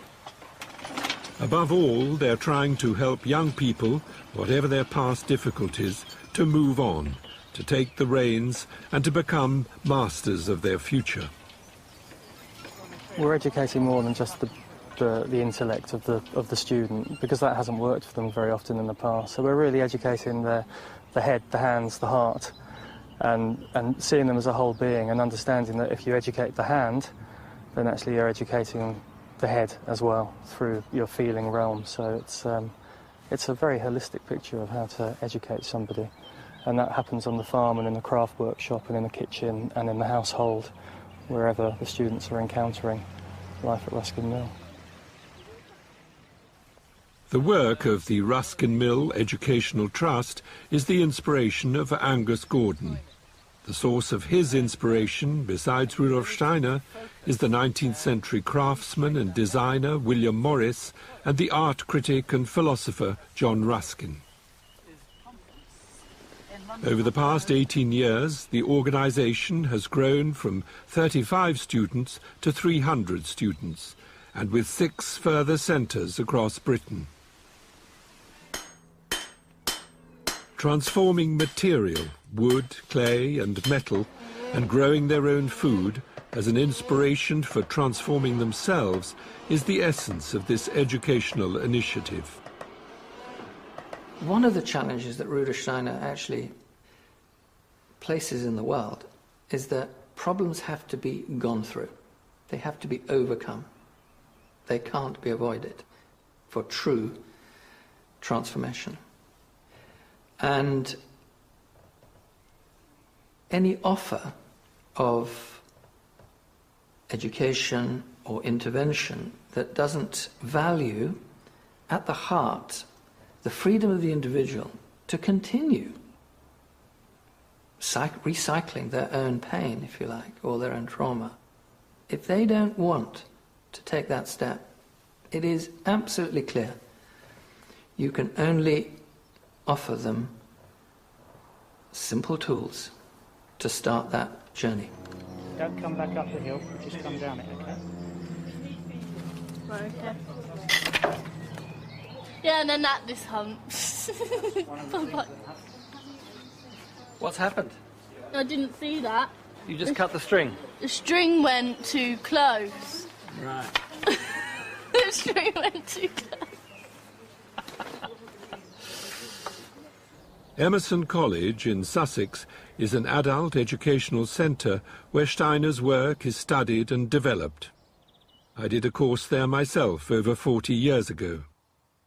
And it's a very hard and lonely decision quite often to end.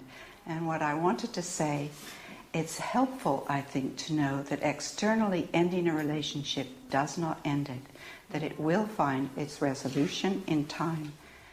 Relationships are the topic currently being explored for a diploma course in biographical counselling, underpinned by the notion that we're not just determined by the interplay of nature and nurture, but that each one of us has a spiritual biography, what Carl Jung called a person's story, and that the circumstances of our past lives play into each new incarnation, what is often described as our karma.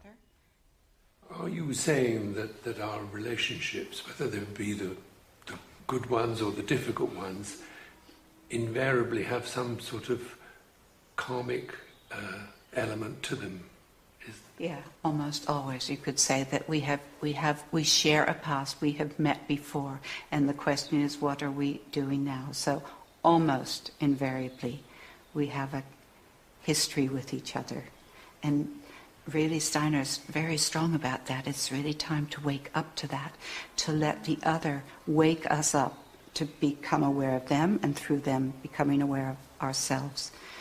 He talks about that we are each other's initiators, into the mystery of what is a human being. So to be able to carry that person in our thoughts with their particular struggle, even if we cannot live together. When we listen to somebody's story, we can sometimes hear this, and sometimes people say, I was born this way. I was born with this question. So I think already people have intuitions that this has come from somewhere else. So we don't remember, but we have a growing sense of, like, oh, hello again, I know you, or, oh my God, it's you again. You know, that kind of feeling. I think people do have that experience. And redeem the pictures of each other, because it's very painful for both partners to be carrying a negative picture of the other. But you're not trying to help people understand or remember their past lives. No, it's not about that. Because anyway, I mean, no, it's actually much more to the future. So can I understand what I've done in this life? Can I get in touch, get a handle on my own biography so I can take a step into the future? So it's much more future-orientated. What's calling me? How can I realize what I've come to do, but not about what I have done or what I have been in my past life.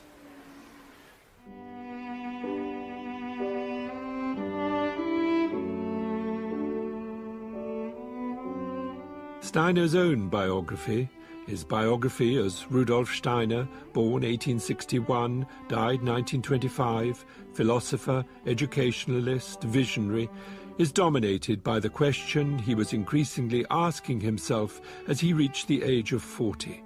How long must I be silent? Already as a boy, growing up in the Austrian countryside, the son of a humble railway official, he had spiritual experiences about which he could speak to no one. His years as a student in Vienna towards the end of the 19th century were increasingly dominated by his encounter with the work of Goethe the scientist. Here he began to find a bridge between his own study of the sciences and philosophy and his inner world of supersensible experiences. It pointed to a new and deeper way of knowing. Steiner then spent 7 years in Weimar, editing Goethe's scientific papers and writing his key book, The Philosophy of Freedom. In 1897, he arrived in Berlin, aged 36, still unable to speak out about his realization, both through study and meditation, that what we call spirit is not somewhere else, but rather is interwoven with the material world around us, and indeed within our own being. There is only one world. Spirit and matter are not separate. It was among the theosophists in the early years of the 20th century that Steiner finally found an audience interested and open to his insights and experiences. But what was becoming the most powerful experience of all finally brought about the break with many of these early followers. For the theosophists, Jesus Christ was just one of many great teachers throughout history. For Steiner, Christ's incarnation, as a deed of huge cosmic significance, became a powerful and transformative experience. It's not a sectarian understanding of Christ, so I think he's not wanting to associate Christ too closely with the Christian church. I mean, I think the Christian church, sadly, is all too sectarian sometimes. For Steiner, it's a strong view of how humanity as a whole is transformed by Christ. Fraser Watts is a priest in the Church of England and someone with a long interest in the work of Rudolf Steiner. He's also a Fellow of Queen's College, Cambridge, and reader in theology and science. There's been quite a big tendency in the 20th century to do a retreat to some kind of subjective or existential understanding of Christianity. But Steiner is absolutely going in the opposite direction. For him, it is just an objective fact that the evolution of human consciousness was changed by Christ. I mean, take it or leave it. I mean, and even if no one had known about that, even if there had never been anyone of Christian faith, for Steiner, I think that transformation of human consciousness would still have happened as a result of the work of Christ.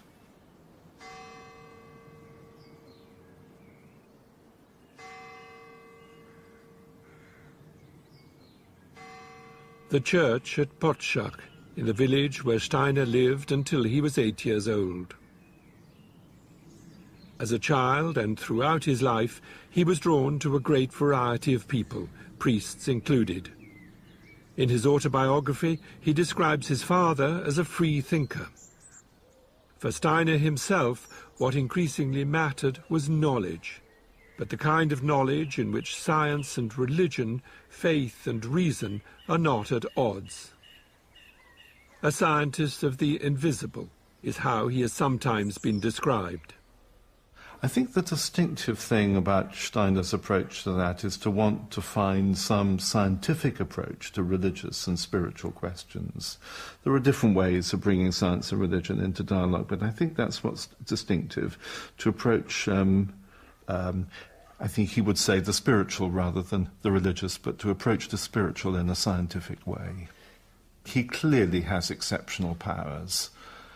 Because they're so unusual, it's hard to know quite how to characterize those, but he's clearly some kind of clairvoyant. And he's unusually disciplined and highly trained in the way he uses those clairvoyant powers. And he has such a serious sense of purpose to leave the world a better place as a result of his mission. And arising out of that, all this great outpouring of practical activity. And I don't know of anyone else who spans all those things, really, has the exceptional powers, is so disciplined with them, so purposeful and so practical. I think that's a unique contribution. Why is Steiner not better known, do you think? It's an interesting question why Steiner isn't better known. I think there are various reasons. There's something off-putting about his writings. I think that has to be said. What style, you mean? Yes. Style and content, I think. And also something off-putting about the society, the kind of following that he has sometimes built up around him, which can look rather too cult-like from the outside. Not at all what he wanted, I think, but it can look like that. The network of people interested in Steiner's ideas is worldwide and growing. Here in Hyderabad in South India, several hundred are gathering for a conference of the Asia-Pacific region of the Anthroposophical Society. Anthroposophy being the name Steiner chose for his movement after his break with the Theosophists. Most, if not all, of these people would reject the notion of a cult, in that as teachers, farmers, doctors and therapists, although interested and inspired by Steiner's insights, they are working hard to make these insights their own and to take them further, as well as to learn from important developments in education, science, medicine and psychology since Steiner's death nearly 100 years ago. I'm originally from the UK. I met anthroposophy 34 years ago in a school for handicapped children near Reading. It's now a Waldorf school. At that time it was a special school. Some severely disadvantaged children there. And I worked as the gardener. And my wife worked as the cook. And for me, meeting the work of Rudolf Steiner was like finding water in the desert.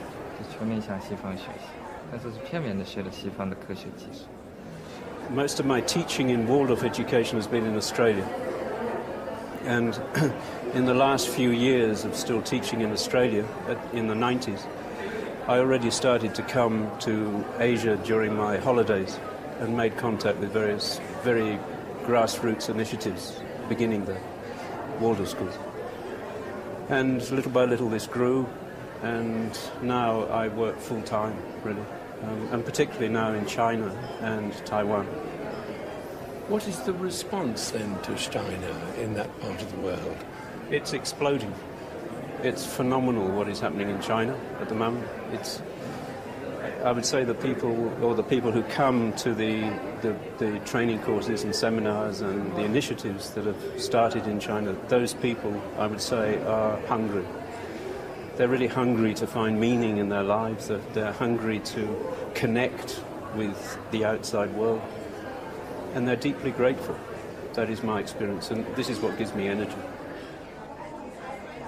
The mainstream education in China is very, very tough, very, very competitive, and the children, they're forced to study from very young, from kindergarten back to 3 years old, and more parents realize this is not what they want. And actually, like the Waldorf schools and kindergartens, most initiatives are parents. Ancient China was also very much part of my pathway towards anthroposophy. And I think what they find in the work of Rudolf Steiner is the holistic context within which everything has meaning and everything has an importance. And so it was in their own culture. To be an artist was at the same time an expression of being a human being. To whatever it was that one was doing, one was part of something greater than oneself, and the ethic was to really put yourself fully into what you were doing. Yeah, so I think they recognize something of a culture that has been broken in China, through many events. There are some people who want to bring back that culture into Waldorf education. It's like make it an entirely Chinese education. But there are others who take, in my view, a more balanced point of view and recognize the ancient world has gone. Yeah? We live in the modern world. But we can go forward in this modern world and re-find the ancient world in a modern context. And that's, for me, what anthroposophy does. And it's fascinating for me that all the different cultures I've been to, and I've had the privilege of travelling cheaply, I have to say, but travelling to many, many parts of the world. And again I found that people there can say, like here in India, they can say, but anthroposophy is just a repetition of what we already know, yeah? And so many people have the wrong understanding that Steiner just gathered this and this and this and put it all together. But the reason that they can find their own culture in anthroposophy is because within anthroposophy there is something intrinsically human. It is universal. And this universality expressed itself in the past in all the different healthy cultures. And in today I feel that what we are in the process of doing all around the world, not just people involved with anthroposophy, but we are creating a new culture. I am a Zoroastrian, and in Zoroastrianism there is nothing like karma. It's resurrection theory there.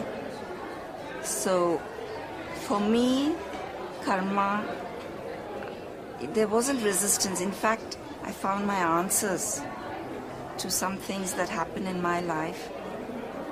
Karma was one of the sort of tool for me to understand why things happen. And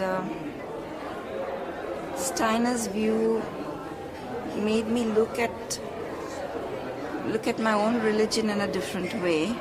It's not that I'm rejecting Zoroastrianism completely, but I understand my religion much better now because of Steiner's viewpoints.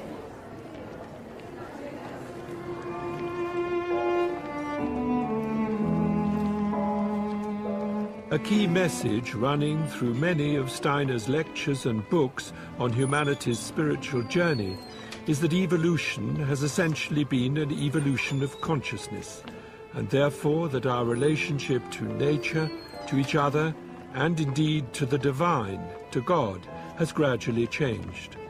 The more we have become individualized, the more we have forgotten our sense of interconnectedness with the world around us and with the universe itself. This feeling of separation, I'm me and you're you, has given us our sense of self, yet has come at a certain cost. But the journey isn't over. In the words of T.S. Eliot, we shall not cease from exploration, and the end of all our exploring will be to arrive where we started and know the place for the first time.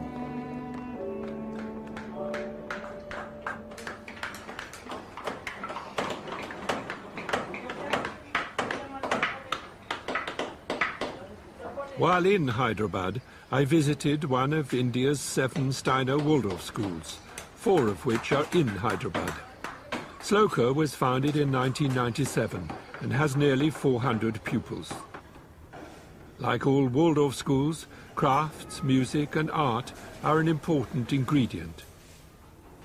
But it is the morning 2-hour main lessons that are at the heart of the Waldorf curriculum. So we would do a little bit of recall of what we have done last year in physics. And from what they are taught in history, science, geography, etc., the pupils create their own textbooks. This book is very beautiful. This is excellent. This is about astronomy that is done in class 6.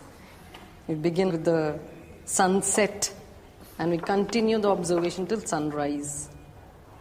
This is the earth and the position of man. In class 6, when we are doing the astronomy block, we ask the children to stay back in school for a night, and throughout the night they observe the sky. From the North Star we start our story, All the constellations are observed by the children throughout the night, and this is how it goes on till sunrise. So the next day, the child has to write about what he observed the previous night. 3 or 4 weeks are devoted to each main lesson subject, and the pupils will learn about that subject initially from their teacher and not from textbooks. They will then write up and illustrate the lesson themselves. And everything taught is aimed to correspond to where the children themselves are at in their own development. Class 8 is a very difficult class where they just want to break all the rules and just be independent and be themselves. They do not want any teacher. They just need a very, very strong authority to control them. Here we do the revolutions in history. So that is the time when a revolution is happening within them also. None of these pupils will have started formal learning, including reading and writing, until they enter class 1, around the age of 6 or 7. In India, as elsewhere in the world, what increasingly concerns many parents in particular is the stress their children experience, both in terms of the pressures of living in the modern world, but also the pressure of having to achieve, to score points, tick boxes, pass exams, all with the aim of eventually getting a good job. But, in the opinion of many people, coming far too early in their lives.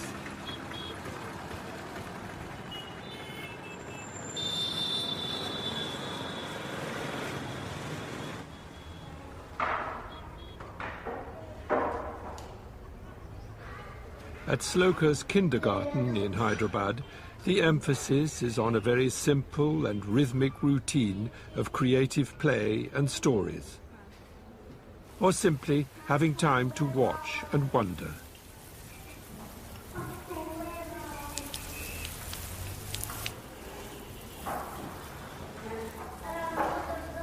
As little children, they cannot differentiate between play and work.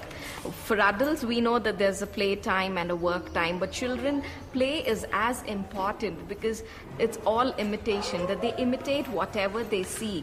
And actually, if they're like, I'm cutting fruit, they could be, cutting an imaginary fruit there, but they're actually doing it.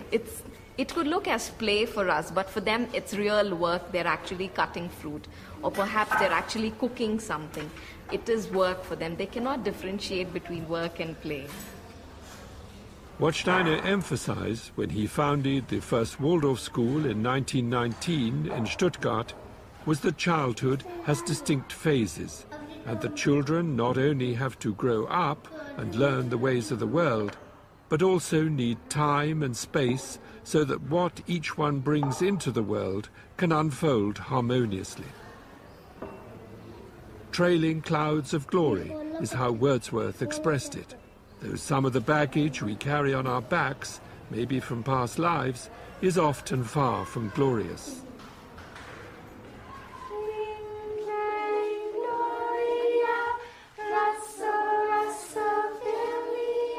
Simple and unhurried. It is this atmosphere that is attracting more and more parents to Waldorf kindergartens all over the world. Here in upstate New York, in the Hawthorne Valley Waldorf School, I came across this growing awareness that if childhood is eroded, we are diminished as adults. There's a story, I think it's from Zorba the Greek, about him holding a butterfly that's just come out of a cocoon and wanting to see it fly. So he tries to blow on the wings to dry the wings before their time, before they're really strengthened and ready. And the butterfly ends up crumbling and unable to really fly, and its time was not yet come for it. So we're giving children time. I asked Janine whether she believed there'd been some golden age when all was peace and harmony. No, I think every age has had its struggles, but I feel that, it's all a remembering and a forgetting, and we've done quite a bit of forgetting, and it's time to do some remembering again. That's really what I feel. And Steiner brought so much, but also many other humanitarians, Gandhi and Tolstoy and many great thinkers have brought these gifts. So wherever we go, if we can find ourselves centered again and being able to remember our true purpose of why we're here, in serving each other and in regenerating this gift of life. The teachers who come forward to work in places like the Hawthorne Valley School, one of over 100 Waldorf schools in the USA, share what many other people feel these days, a view that education is not just about imparting knowledge, but is also about awakening and nurturing what the children already know. Tell me about your...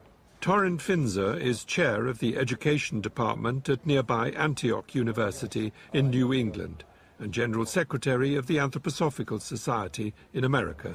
Which grade is she in now? 4th grade. The great crime of our time is that in too many educational settings, the adult consciousness, the intellectual adult consciousness, is pressed on the young child in the name of performance, in the name of academic achievement. And that is a great crime to childhood, because what's happening there is you're denying the innate qualities that live in the child at that time.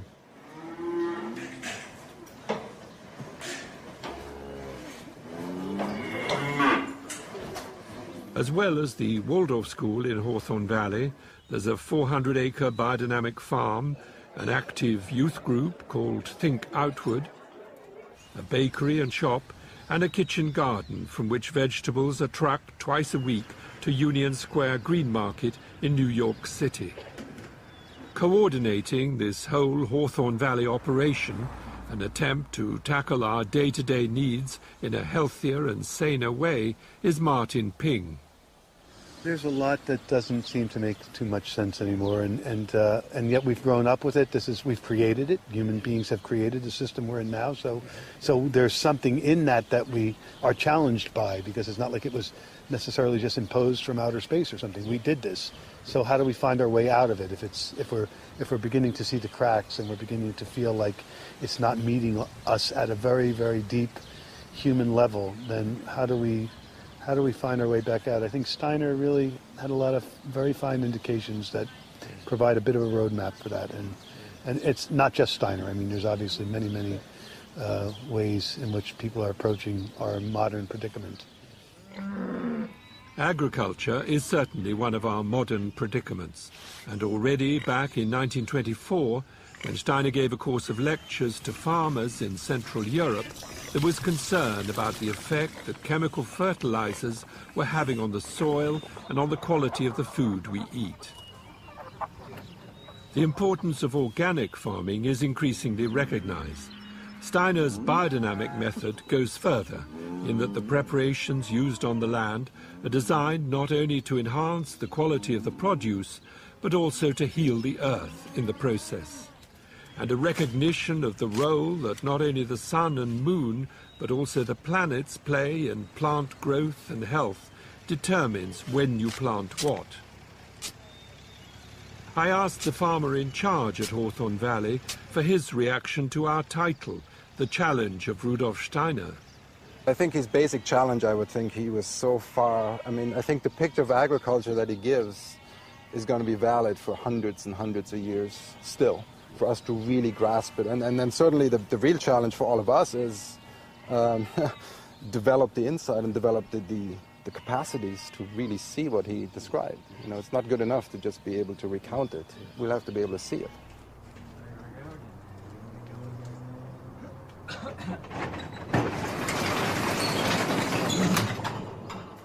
To develop insights and capacities of their own is what these two modern-day alchemists are trying to do in this Californian garage.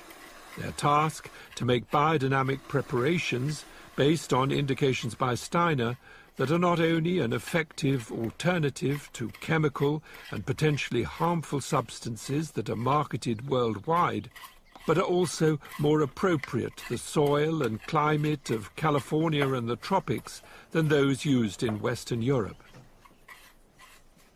I asked Dennis Klocek to what extent Steiner was tapping into something that we knew in the past and have forgotten.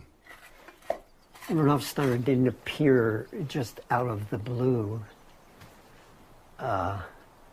There's an old saying, genius never escapes its age. So he was a genius. And he brought the best elements from the ancient traditions together and synthesized them in a scientific context. That's why his work is called spiritual science. He thought it was really important that the scientific context be recognized by spiritually minded people, because he grew up at a time in his development when spiritism and Ouija boards and table tapping and seances, that was the way people got access to spirit. And he inherited the mantle of theosophy, and that was part of their lore. And what he said was, no, it has to be made in the same way that we make science. However, on the other side of science is this death rationale force that can't imagine life forces and beings as spiritual beings. That's a whole other dimension, and they're separated now. And so it's necessary to bring those two together in order for science to be redeemed, and in order for spiritual work to move into the future rather than just be stuck on what we inherited from the past. It has to move into the future, but the scientific revolution is not random. It's not an anomaly. It's a reality. So it's not going to go away. So the scientific worldview is not going to go away. So we can't just go out and hug trees and talk about fairies and hope that that's going to go somewhere.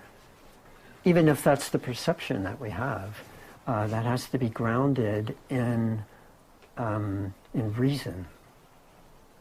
So it's both. It's an inheritance from the past. And if you read Paracelsus and Basil Valentine and the alchemists, you'll see everywhere in their work is this threads that Rudolf Steiner was picking on and pulling forward. And yet, with his cosmology and his rational training in science, he could move it further. Dennis Klocek teaches consciousness studies at this college near Sacramento. His colleague, Matthias Baker, a fellow researcher, is consultant to a number of biodynamic vineyards in California.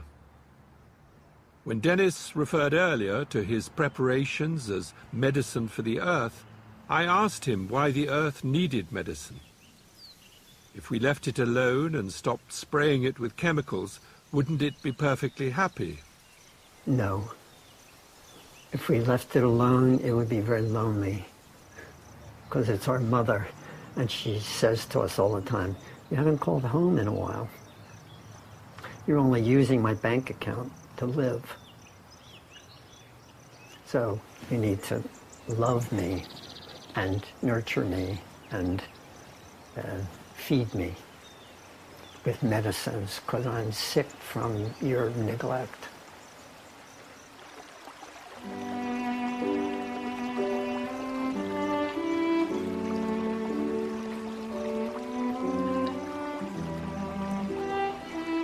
They say in esoteric circles, if you don't have the organ of perception, if you don't actually work on yourself to perceive in the proper way, you just see the world as it is, not as it could be. Rudolf Steiner could see the world as it could be, not as it was or as it is even now. He saw the world as it could be, and that's a lonely path, a very lonely path. For me, what is unique about the work of Rudolf Steiner, what's inspired my life about it, is that it's not just a tradition. He threw down the glove and said, you have to do something with this. The Benziger family have been doing something with this land for over 30 years. Biodynamic wine is becoming highly prized, not just here in California, but across the world.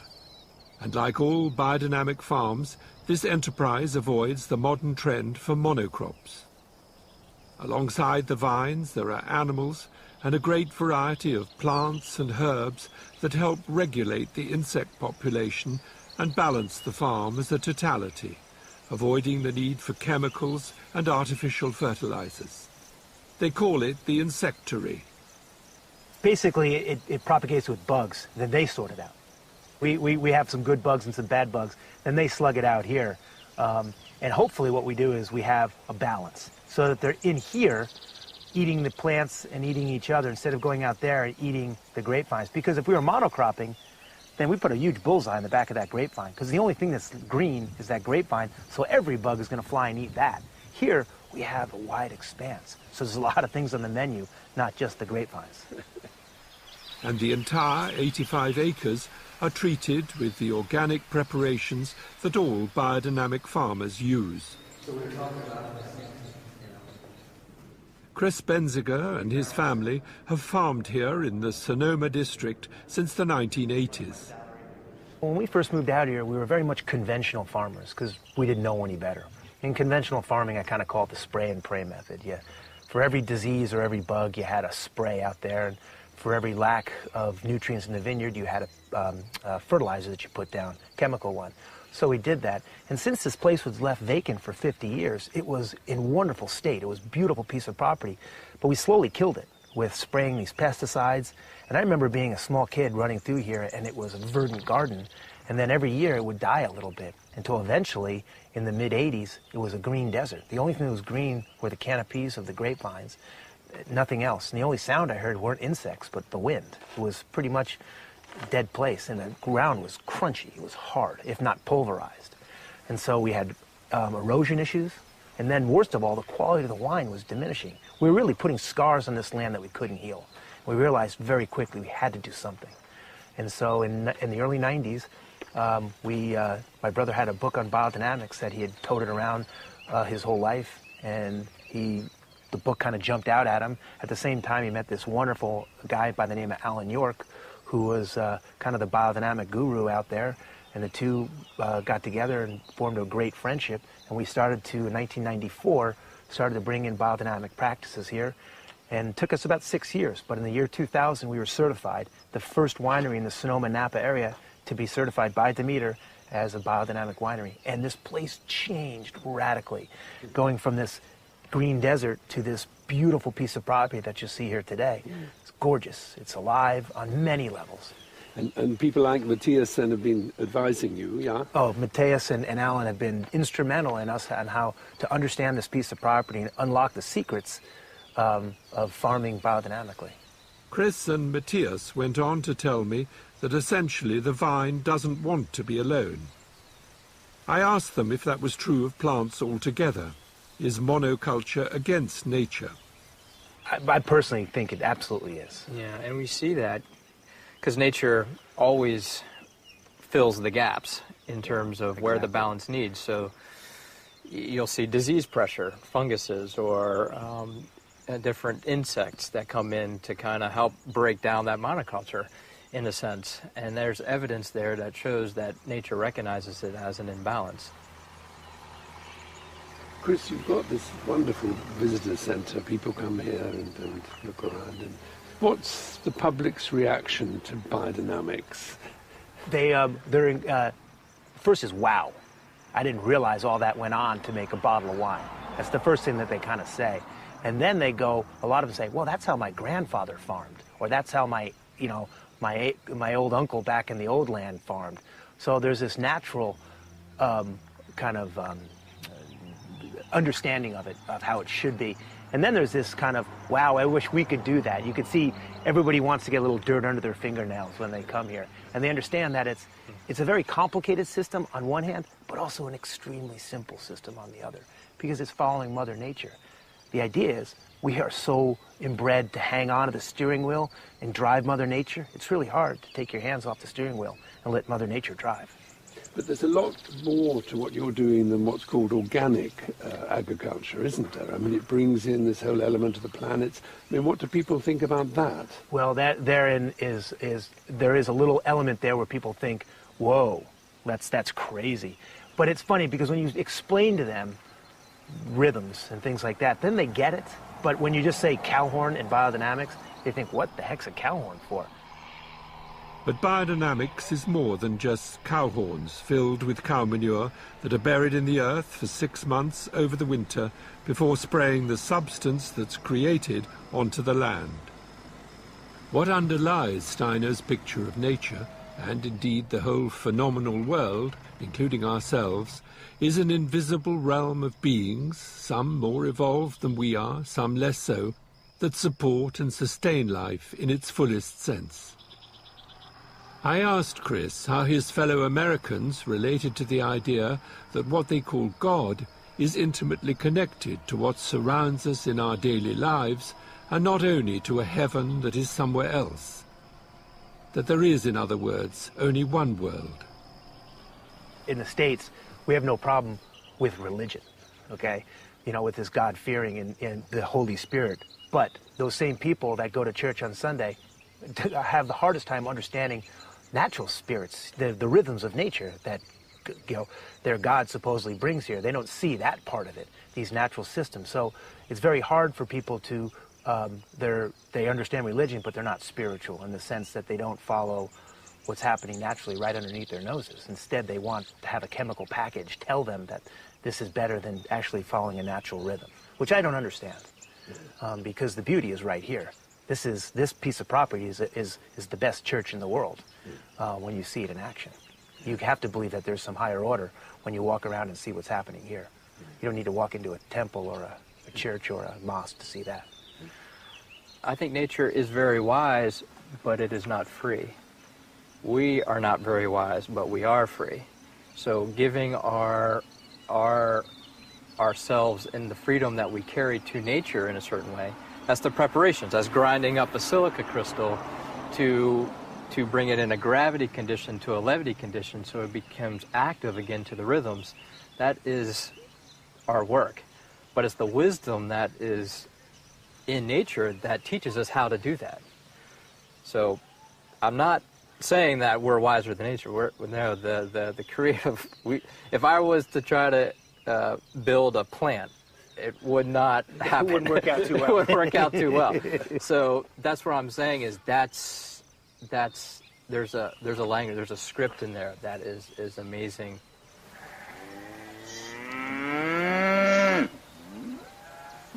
Matthias went on to suggest that our challenge is to reconnect to nature and to the earth in a way that is sacred, but sacred in a new way. And that for him, the essence of Steiner's message to farmers is that the work they do on the land needs to be accompanied by the work they do on themselves, a message that could apply to all of us, whatever we do.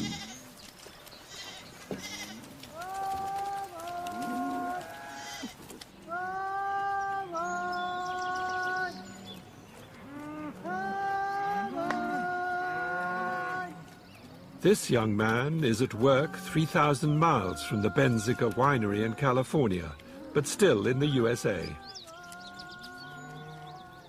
Tucked away in New England is Kopek, a Camp Hill village community for adults with learning difficulties. Gardens, a farm, workshops, a shop and bakery. 230 people live and work here, one of over 100 such communities worldwide. The founders of Camp Hill, refugees from Nazi-occupied Austria, began their work in Scotland in 1939, inspired by the course of lectures on curative education that Steiner gave in 1924. Camp Hill's approach is, and always has been, that behind the mask, behind the damaged and sometimes thwarted lives in which some people find themselves, lives an individuality as whole as every other person, but, like all of us, on their own particular journey.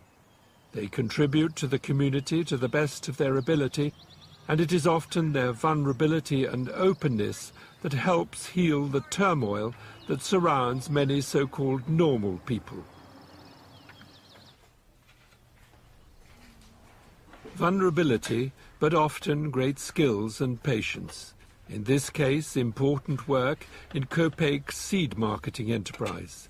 Seeds that are open-pollinated and therefore able to produce plants from which further seeds can be produced, in contrast to the hybrid variety marketed by the large seed companies, which produce outwardly impressive plants, but plants incapable of reproducing themselves.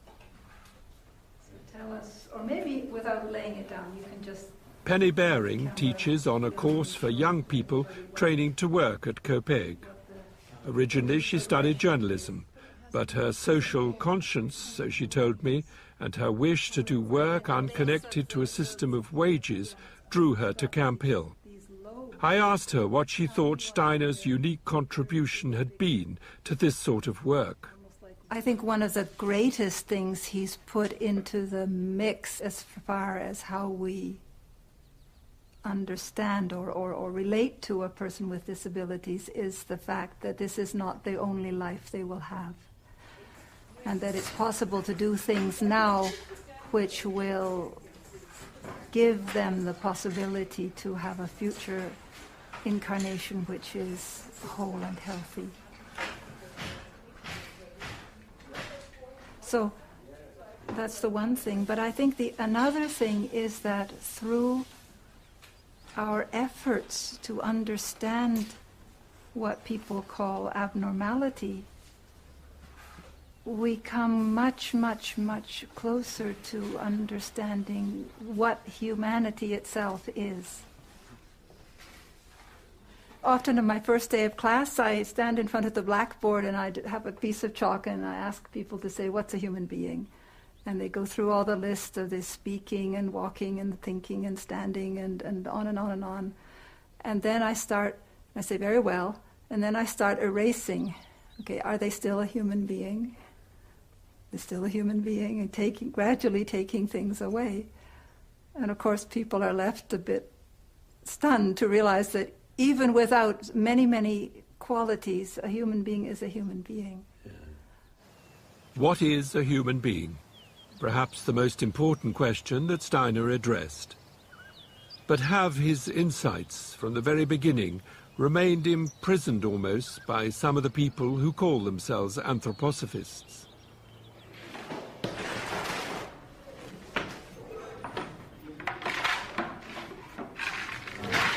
I asked the baker, Joseph Papas, whether he thought that Camp Hill communities like Copaig have tended to isolate themselves from the world at large, and whether Steiner's legacy altogether has become too exclusive. I guess it can be, though I don't know that it's specific to his legacy as such. I think that isolation tends to happen with any sort of content that comes into the world. And I certainly would never say it was his intention. But yeah, I can say it seems in the biography of this community that there was a time in the growth of the community that it seemed really important that it more or less separated off a little bit in order to grow and to become strong, and then maybe that's also can be reflected in the individual as an inner process as one comes to terms with oneself. But I certainly feel like in this community, but also in this region, there's a lot of feeling that we're now at the point where we need to grow a bit beyond our borders. Where we walk to school each day, Indian children used to play, all about our native land, where the shops and houses stand, and the trees were very tall, and there were no streets at all, not a church not a steeple, only woods and Indian people, only wigwams on the ground, and at night they're prowling round. What a different place today, where we live and work and play. Please have a seat.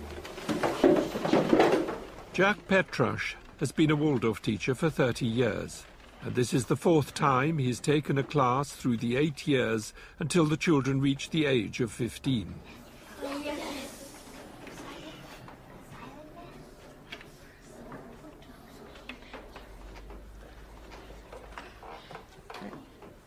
Silent arithmetic. Here we go.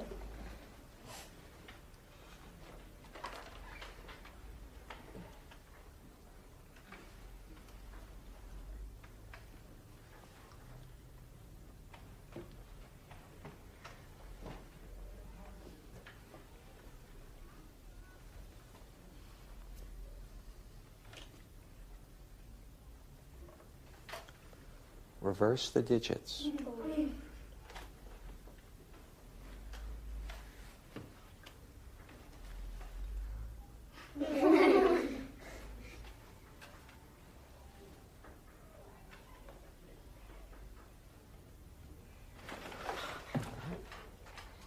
Kneel. Excellent, good. Nearly 2 hours later, and the morning main lesson is over. One of Jack's concerns is that in the Waldorf school movement, there isn't always sufficient interest and appreciation for some of the positive things being pioneered in mainstream education. On the other hand, mainstream appreciation of Waldorf methods is also not much in evidence. I asked him if any sort of dialogue is taking place. I wish I could say that it was happening in a marked way, but it happens more in small ways. There are educators who are coming out of mainstream who can appreciate what Waldorf has to offer.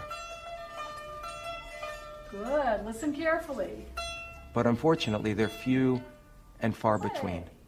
And in our climate in America, with No Child Left Behind and the tremendous pressure on testing that came out of the Bush era and is continued, unfortunately, with President Obama, it's very hard for the ideas that are essential to Waldorf to resonate within the educational community.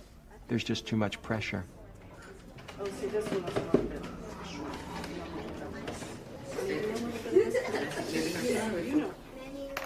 The man who trained me to be a teacher, John Gardner, he taught us that discipline begins with self-discipline, and that it's our ability to take ourselves in hand that really will help us to guide children in the right way, to be worthy of all they give you, because children look up to you in the most remarkable way. They see us as better than we are. You know, they when they're young, they see us as individuals who hold knowledge. I want you to just trim it off a little bit. And wisdom and the ability to solve their problems. Because if you have lots of sap, and it's not that we ever can live up to that completely, but if I work on myself, then I feel at least I'm more worthy of the love and affection they give you. I think about the world that the children that we teach and raise will inherit, and how many problems will be in that world. And I think about the kind of thinking that's going to be needed to solve the complex, seemingly insolvable problems that we have in the world with the environment, with our cities, with our prisons, and even in America with our democracy. And I know that the problems aren't going to be solved easily.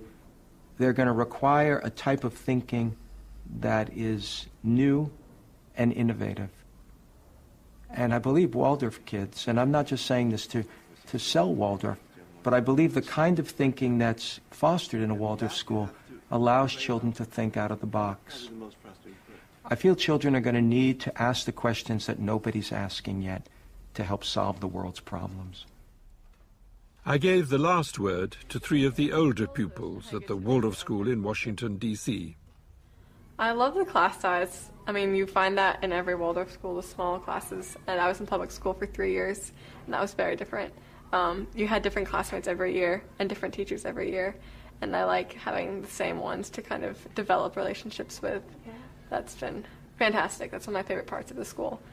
And I also love main lesson and how you get to make your own textbooks. You don't have to like use them. I like praise that wherever I go and people ask me. That's what comes to mind is the main lesson books for me.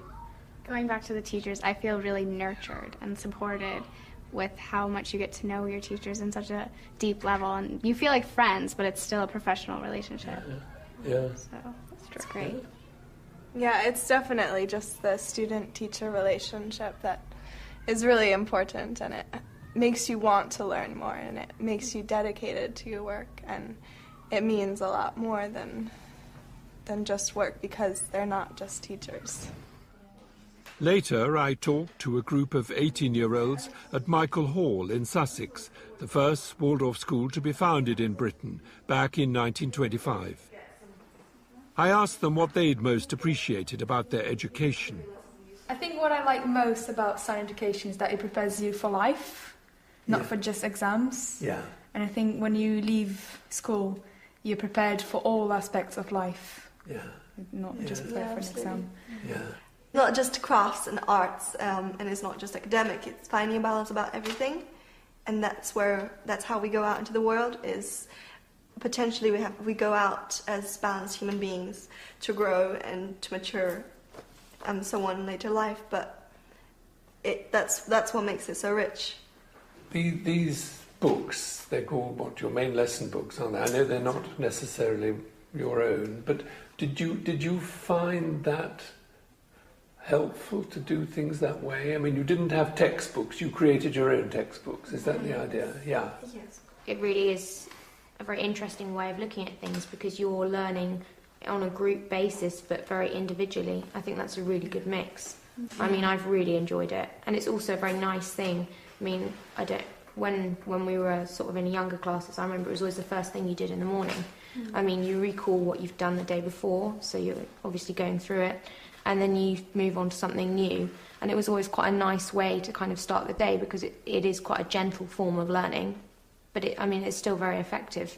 Yeah. Main lessons are really one of the most inspired parts of Steiner education. One of the biggest problems we have at the moment is that at least the West seems to be descending into this state where everyone needs constant gratification of little bits all the time, is constantly consuming, be it fast food or something like the website Twitter. We can no longer be bothered to read anything longer than 100 characters. The thing about main lessons is because it's a long block of doing one thing, it really develops your ability to kind of absorb and actually immerse yourself in something rather than just needing it instantly in a bite-sized piece. You have time to digest it, I suppose. Michael Hall, like nearly all Waldorf schools in Britain and America, is a private fee-paying school, thereby putting it out of the reach of most children, not at all what Steiner would have wished. In most of continental Europe, Waldorf schools receive government support. Now, in the UK, there are moves to change the situation. Government funding, so far without unacceptable strings attached, is coming the way of what used to be the Hereford Waldorf School, founded in 1983, and now, since 2008, the Steiner Academy, Hereford. One government stipulation was that the school had a principal. Traditionally, Waldorf schools are run collectively by a college of teachers. Here, the principal, Trevor Meffam, who's been connected to Waldorf education for 25 years, is supported by his deputy, Clarence Harvey, who came from mainstream secondary education in Liverpool. I asked Clarence what drew him to a Waldorf school. That's a long story. I suppose essentially, I believe in what it's trying to do. That there is something missing. That's my experience. There's something missing in mainstream education. And I have been aware of Steiner education for many, many years through my professional training and experience and so on. And I suppose I recognize in it the possibility of something different emerging. So I was very drawn to helping that to happen. What would be different then? In a word? Yes, you know. I mean, in a what, word, yeah. In a word, what's different is that I think this education makes it central that we're dealing with the children and who they are and who they can be, rather than with external demands of society. External demands of society are important, but it has to start with who the children in their deep selves, who they are. So for me, that was an exciting and important thing to help support happen. Is it possible in schools, in publicly funded schools with all the accountability, to not lose sight of the children? Yeah. So, yeah. What would you say, Trevor, the essence then? Well, I think there's an awful lot of talk in these times about technology, globalization, speed, variety, all of those things. And a lot of it is packaging. A lot of it is stuff that's on the surface. But I think, echoing what Clarence just said, I think there's a really important need not to bring about globalization of the world, but to bring about humanization of the world.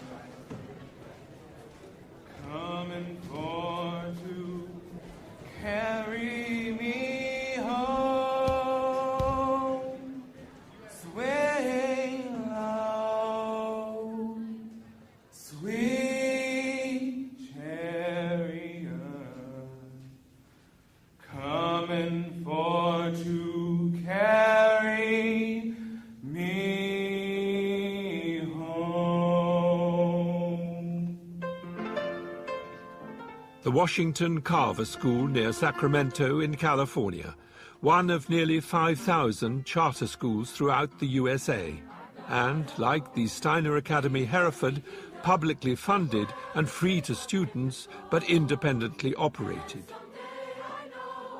The head, Allegra Alessandri, is gradually introducing Waldorf methods into what was one of California's most persistently failing schools. A further 20 charter schools in California alone are likewise bringing some of Steiner's educational ideas to youngsters for whom fee-paying schools are out of the question. I asked Allegra how the pupils and their families have reacted to her initiatives. Is there resistance, or do they respond? Well, because we are a school of choice, students opt out of their large comprehensive high school to come here. So they're making a choice to be here. And mostly what we hear, the majority of the time, is, why didn't I find this sooner? We have students who are very creative and artistic, who have been really languishing in the system, who have been failing in the system, and yet are very bright students with enormous talents. And they come here and find a place to flourish because they are developing and growing, and that's recognized. The compromises that inevitably arise when Waldorf methods are introduced into mainstream education are a problem for some Steiner purists. But it seems to me, on a visit to a school like this one, that Steiner would be delighted that people are experimenting and moving beyond the borders of a movement that can all too easily become inward-looking and even elitist. And perhaps most important of all, Allegra and her team are making an important contribution towards helping and encouraging less fortunate young people. I asked her what it was like when she first took over. There was gang activity. We called the police 2-3 times a day. We had regular drug busts. We confiscated many ounces of marijuana over the school year. We had many fights that we were breaking up in classrooms, outside of classrooms. There were maybe 2 or 3 thefts a day. Allegra used the word process to describe what is happening at her school. Not yet a full Waldorf curriculum in place, but they now have a choir, a garden, fruit trees have been planted. Waldorf-trained teachers are gradually joining her, and fighting is a much more skilled and disciplined affair.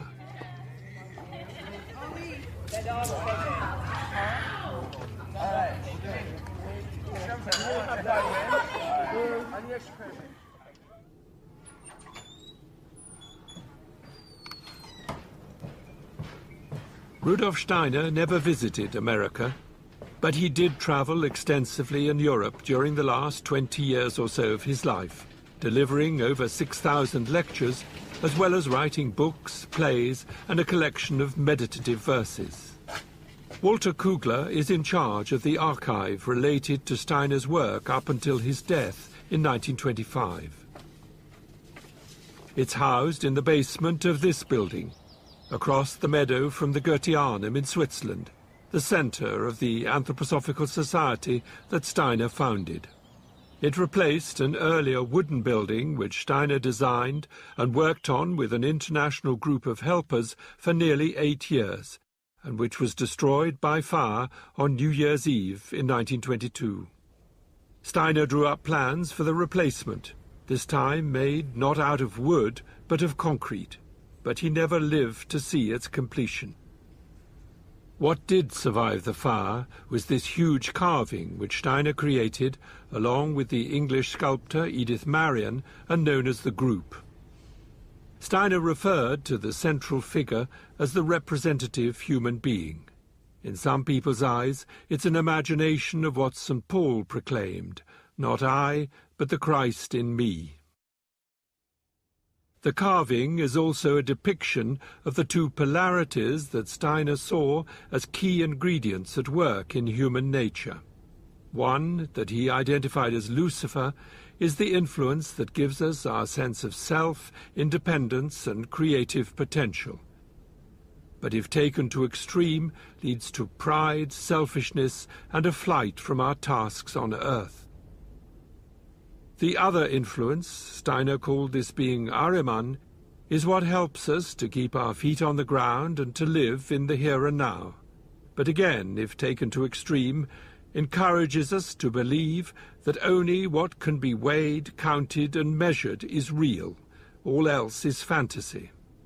Our task is to hold these two polarities in balance. And Steiner didn't leave out the role of humour on this arduous journey. Jung would have called Lucifer and Ahriman archetypes. For Steiner, they were actual beings, beings like us, caught up in a mighty evolutionary drama, and a drama that is unfolding not just in the heavens, but throughout human history here on Earth.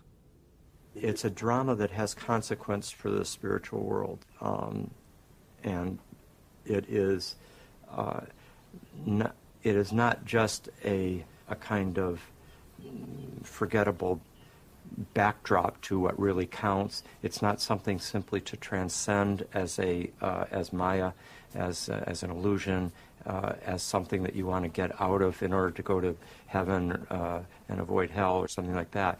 He has much more the sense that human evolution and human history are part of a grand spiritual drama that transcendent, beings and forces and realities are attending to and are in some sense participating in and are interested in the consequences of. That's extraordinary. But in these last years of his life, Steiner was not only occupied with his visions of cosmic and human evolution, and with the creation of new architectural and sculptural forms, inspiring artists such as Kandinsky and Joseph Beuys. Despite problems with his health, he continued to travel, here on a visit to North Wales in 1923. By then, he was increasingly concerned about the situation emerging in the aftermath of the First World War, politically, socially, and economically. He feels that humanity is in a great battle. He's trying to help, really trying to save evolution from the dead end. or one-sidedness? One-sidedness is a dead end. If it's unbalanced, it will break, it will crash, and it will bring terrible suffering. Well, see, Steiner feels we have already been through terrible suffering. There is terrible suffering in the world, cruelty, people, starving. That's an unbalance. So he's very interested in economics and in the proper way for a government and a community to form in order to really to save people from starvation and also from meaningless work. Great concern. He's not a Marxist, but he drank from that cup. He knew that Marx's critique of capitalism has some profound truth to it. It's a cruel system. Totalitarianism is also cruel. We haven't found an uncruel system, but that's what he was looking for, where the economic, the political, and then the whole cultural sphere would work collaboratively in their respective spheres without anyone taking over the other. But in the West, but particularly in the United States, the economic, of course, is just far more powerful than the other spheres, controlling education, even religion. For him, this is a great concern. Economics points to banking.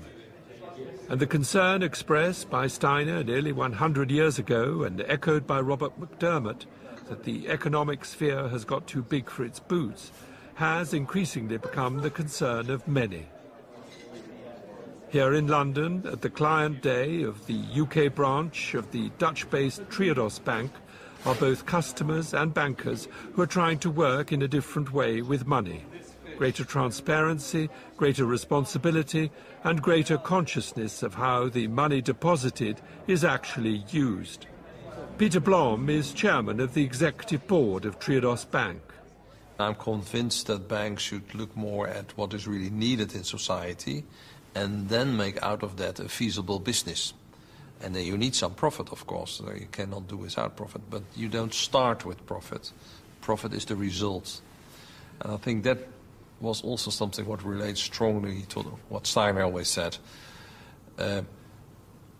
Profit is not something you aim for. Profit is something what is a sign of a healthy operation. It's emerging from a healthy transaction.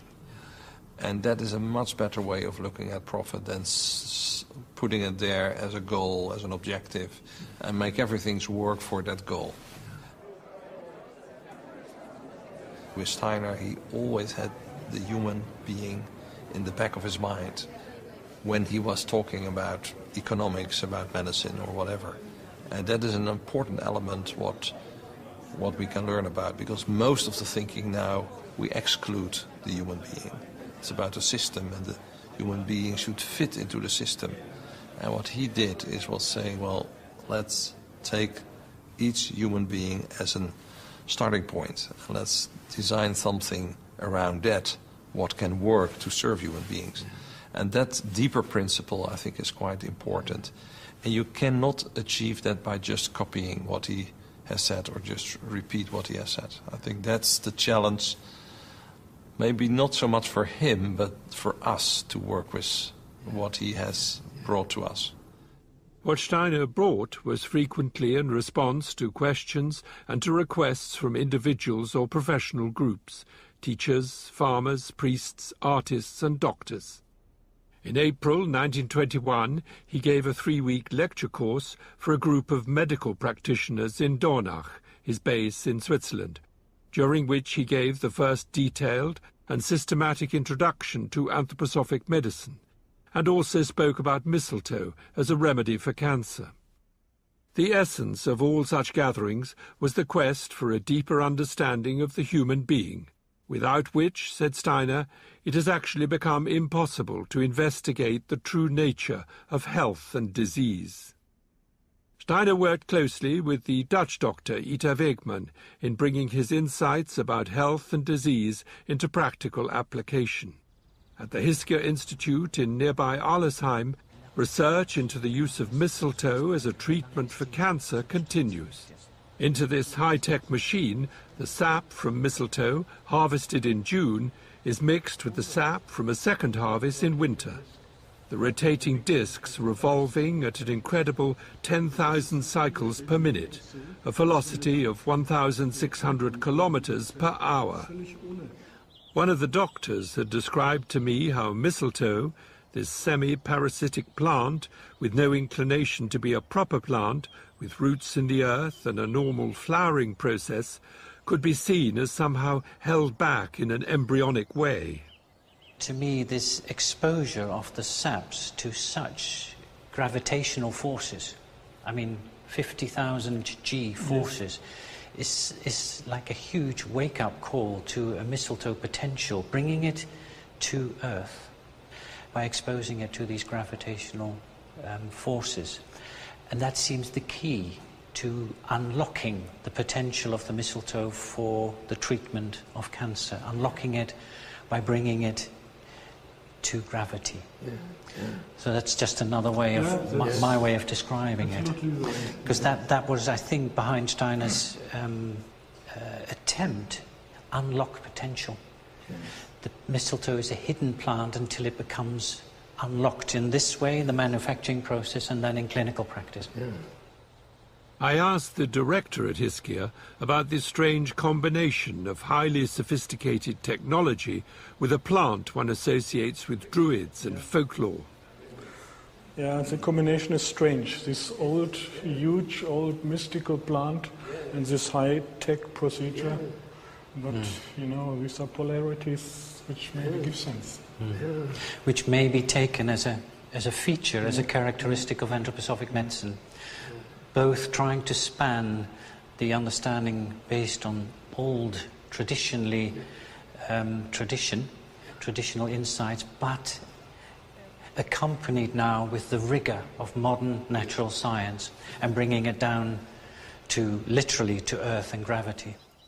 Outside the institute, the botanist at Hiskia showed me an example of mistletoe growing in an oak tree, describing what he called its anti-tendency to all the normal processes of plant growth.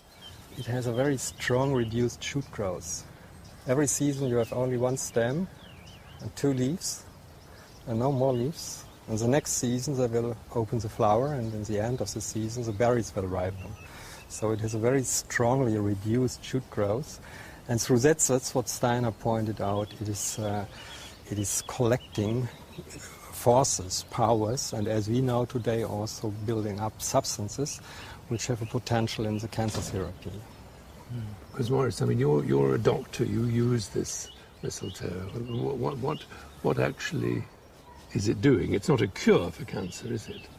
Steiner introduced it in 1921 publicly in one of his lectures as a potential medicament that could help cancer treatment. Not, as you said, necessarily as a cure, but research has shown there have been many cases collected already where cancer with mistletoe treatment alone can have quite a powerful effect, and some patients even go into remission.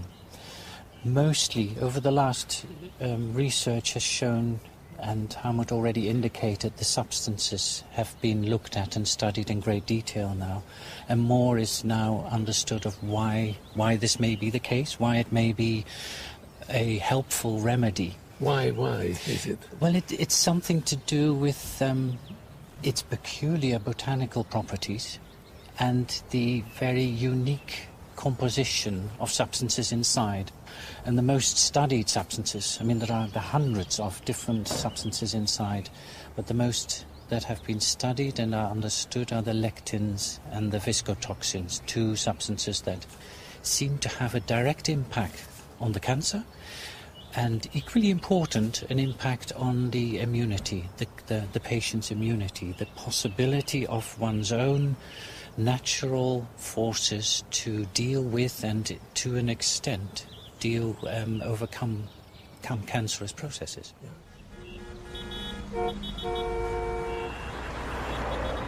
Pollution, stress, illness. How can we find the ability to muster inner forces in the healing process, or simply to cope with modern life? An ally in this challenge is Velida UK, here on the outskirts of Ilkeston in Derbyshire. Founded in 1921 as a result of Steiner's contact with the medical profession, Velida is now a worldwide organization providing medicines that stimulate our natural capacity to heal ourselves and to remain healthy. It also creates products which, in Velida's words, restore harmony and enhance well-being. Alongside its modern and efficient production line, many of the substances are potentized by hand, enhancing, so they believe, the efficacy of the medicines. The managing director is Bob Ballard. I think there's a general disillusionment with the one-size-fits-all standardization, normalization. And I think there's a greater awareness of people's own responsibilities for their own actions and their own, in our business, health and well-being, yeah. There's so many side effects with a lot of the conventional medicines, not all, but there's a lot of side effects because of this one-dimensional view of the human being, you know, as a machine, and if something breaks, you just fix it, yeah, without a total awareness of what's the implications of that on the rest of the body, yeah, on mind, on spirit, yes. Yeah. The plants that are used in the majority of Velida's remedies are grown in their own biodynamic garden. The space is deliberately not all geared to production, but to the health and diversity of the environment as a whole, a pond, meadow and trees. For Michael Bate and his assistant Claire Hattersley, the plants, all plants, mirror aspects of the human being, and, if recognized, are there to restore balance and to heal. The medicines which Rudolf Steiner himself gave us are very fascinating, and when you really study the growth and gestures of the plants that he suggested, they can provide this picture often of the healthy working of, say, the heart or the liver or whatever, or, on the other hand, provide a mirror of how that organ or that system doesn't work. This commitment to ponder deeply on Steiner's sometimes challenging indications about our relationship to nature and to our interconnectedness with nature, and to observe what the plant is saying to us, is at the heart of Velida's work. Michael also spoke to me about the challenge of being as fluid and flexible as nature herself, and to recognize that everything, including our own lives, is in process. Nothing is fixed. And like each one of us, every plant has its own unique signature. We have some plants here that they almost push us away. They don't really want us to interfere too much with the way they grow. They don't really want to respond to us gardening and cultivating them. They would rather be standalone. And there are other medicinal plants that are quite kind of, they don't change too much if we are weeding them and hoeing them.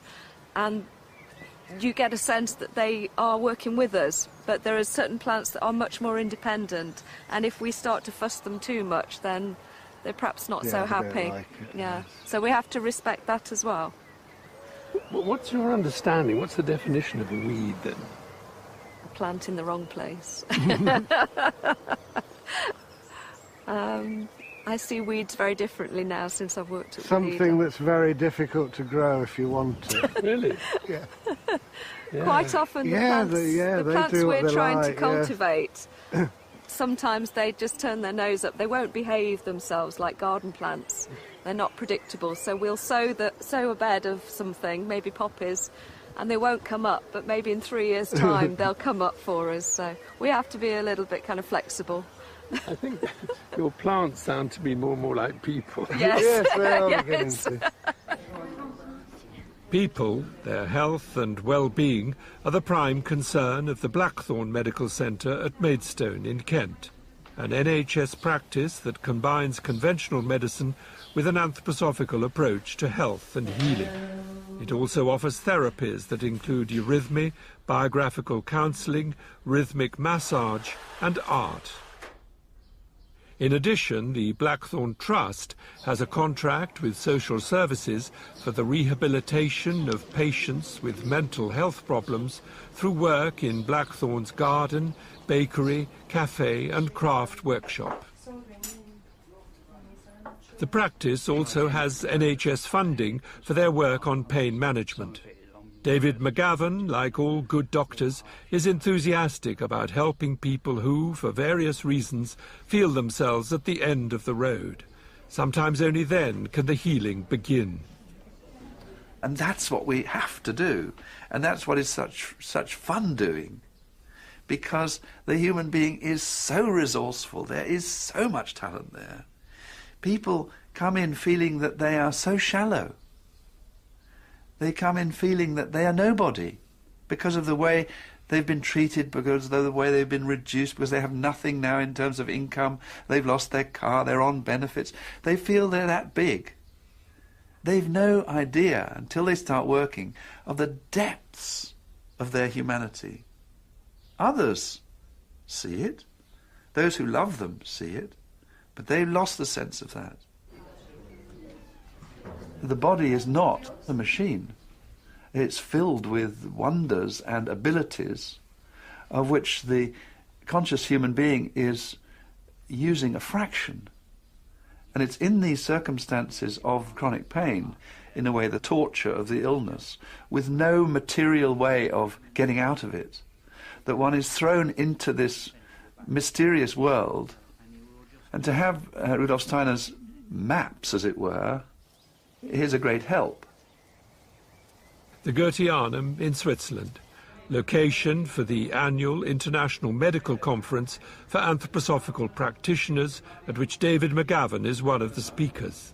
And the latest plan, because we have plans every 2 or 3 years, is that the money will now go to doctors, and we will have all the money. We have chosen patients who are not just difficult, but difficult to treat. And so we all fight with each other because we all know best. But with these patients, they are so difficult. We all needed each other. And if you have a big problem and you don't know what to do, they become very interested in you. If you want to try, you only have to try. И другие люди. Какие еще люди могут нам помочь?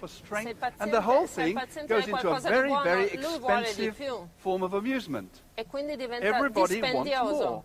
And this is a real problem. And I think our medicine is one of the very few, if not the only medicine, that can take patients into independence because we recognize the presence of the ego.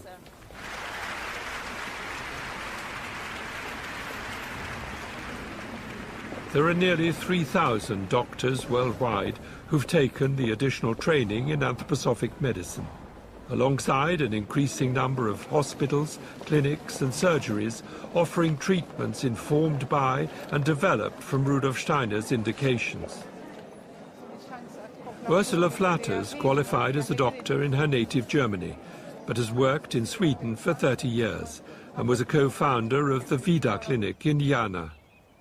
I asked her what she felt was Steiner's most significant contribution to medicine. It's very much. Maybe the most important thing is that you need to integrate every illness into the biography of a human being. It means the illness has a context, and that has big moral consequences.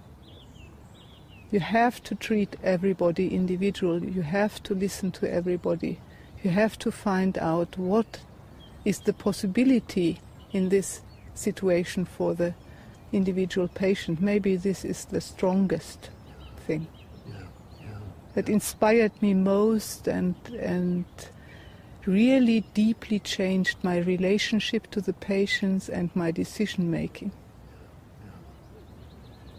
So each person has a story in a way, that's what you're saying? Yes, yeah? Yes, and the story is sometimes a secret story even for the patient.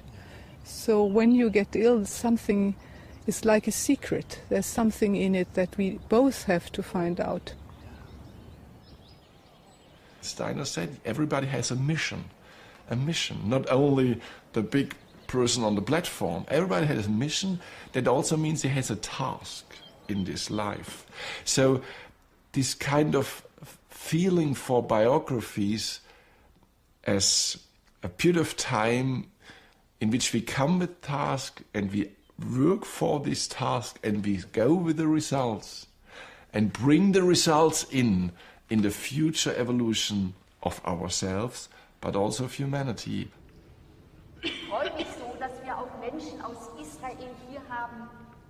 Michaela Glöckler worked as a pediatrician in Germany before becoming head of the medical section at the Goetheanum. Steiner's concept of spirituality is that every human thought is a spiritual power.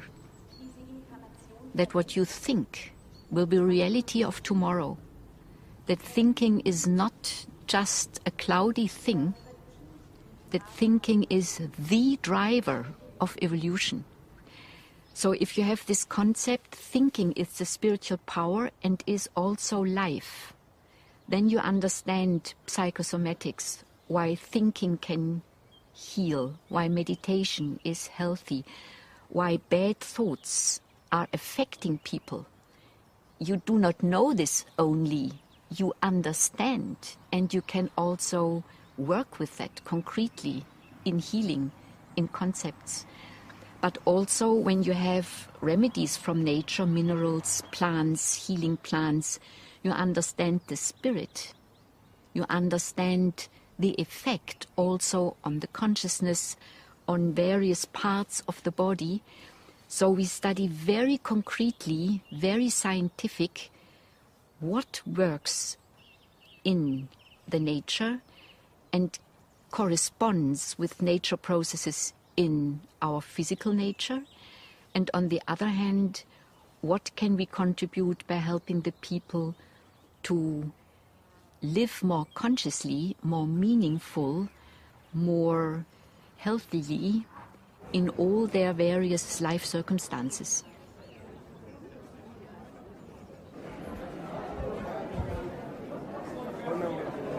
Michael Evans is a general practitioner from England who also runs regular courses in anthroposophic medicine for doctors in the UK and in India and the Philippines. I think what's unique about Steiner's contribution is that on the one hand he fully recognised what conventional medicine was offering as a detailed knowledge of the physical body, but made it very clear and almost challenged doctors to think beyond the box and to be aware that the human being has life forces, has a soul, has a spiritual identity, and that all that is part of being human, and really all that is involved in the process of becoming ill and potentially can be mobilized in the healing process. Karina Zeller is from Argentina and works as a doctor in Chile. I was always very interested in spirituality, and I had the experience both the science and the spirituality are truth. And both are truth, but I can't find the bridge, and there has to be a bridge. Science and spirituality. Yeah, because I was always very interested in science too, and I was searching, looking for the bridge, and I couldn't find it. And I read a book of Rudolf Steiner in Ita Wegmann, and I said, here is the bridge that I'm looking for. Are you optimistic about the future and medicine? One of the things that people have said about anthroposophic medicine is that it's the medicine for tomorrow. I suspect it's the medicine for the day after tomorrow. So it needs really the long view. So I'm optimistic in the long view. Not quite so optimistic in the short term. Do you see an element of tragedy in Steiner's life? The fact that he did die quite early? Yes. Certainly, I think the whole life is, from one point of view, it's a tragedy. I think he was suffering a very lot. Because? Because I think his insights were so far-reaching that he didn't meet enough people to understand quick enough. But from another point of view, you can say love is always a tragedy. You come with something really new. It was really an impulse of love, I think, so it must fail in a way. To begin with, looks like that, because he was not the big star. He connected to people, he wanted to work with people, he took them as they were. He was positive, and all this very big social impulse it's great. Maybe it's a little bit more slow for him, but we all are invited to this, and that is not a tragedy. I think that's beautiful. It takes some time, but it's beautiful that he chose that. He could have gone to the mountains and wrote a lot of wonderful books, but he chose to work together with people. And it's very great. I don't know anything else that is so practical, that really tries to create a culture from spiritual insights, not only having them, but doing something. But things are going much slower than one would wish. Even in me, I'm too slow, I'm too lazy.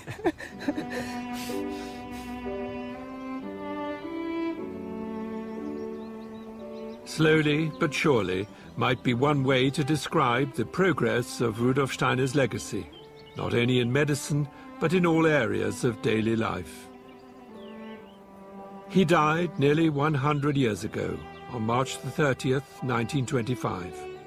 During his lifetime, he frequently spoke about death, and in particular about the bond that continues between those of us on Earth and those who are no longer physically present. And to the extent that we are open and aware of those we have known and loved, so can they continue to help and inspire us. And we, in our turn, can communicate to them insights and experiences that can only be learned in the here and now.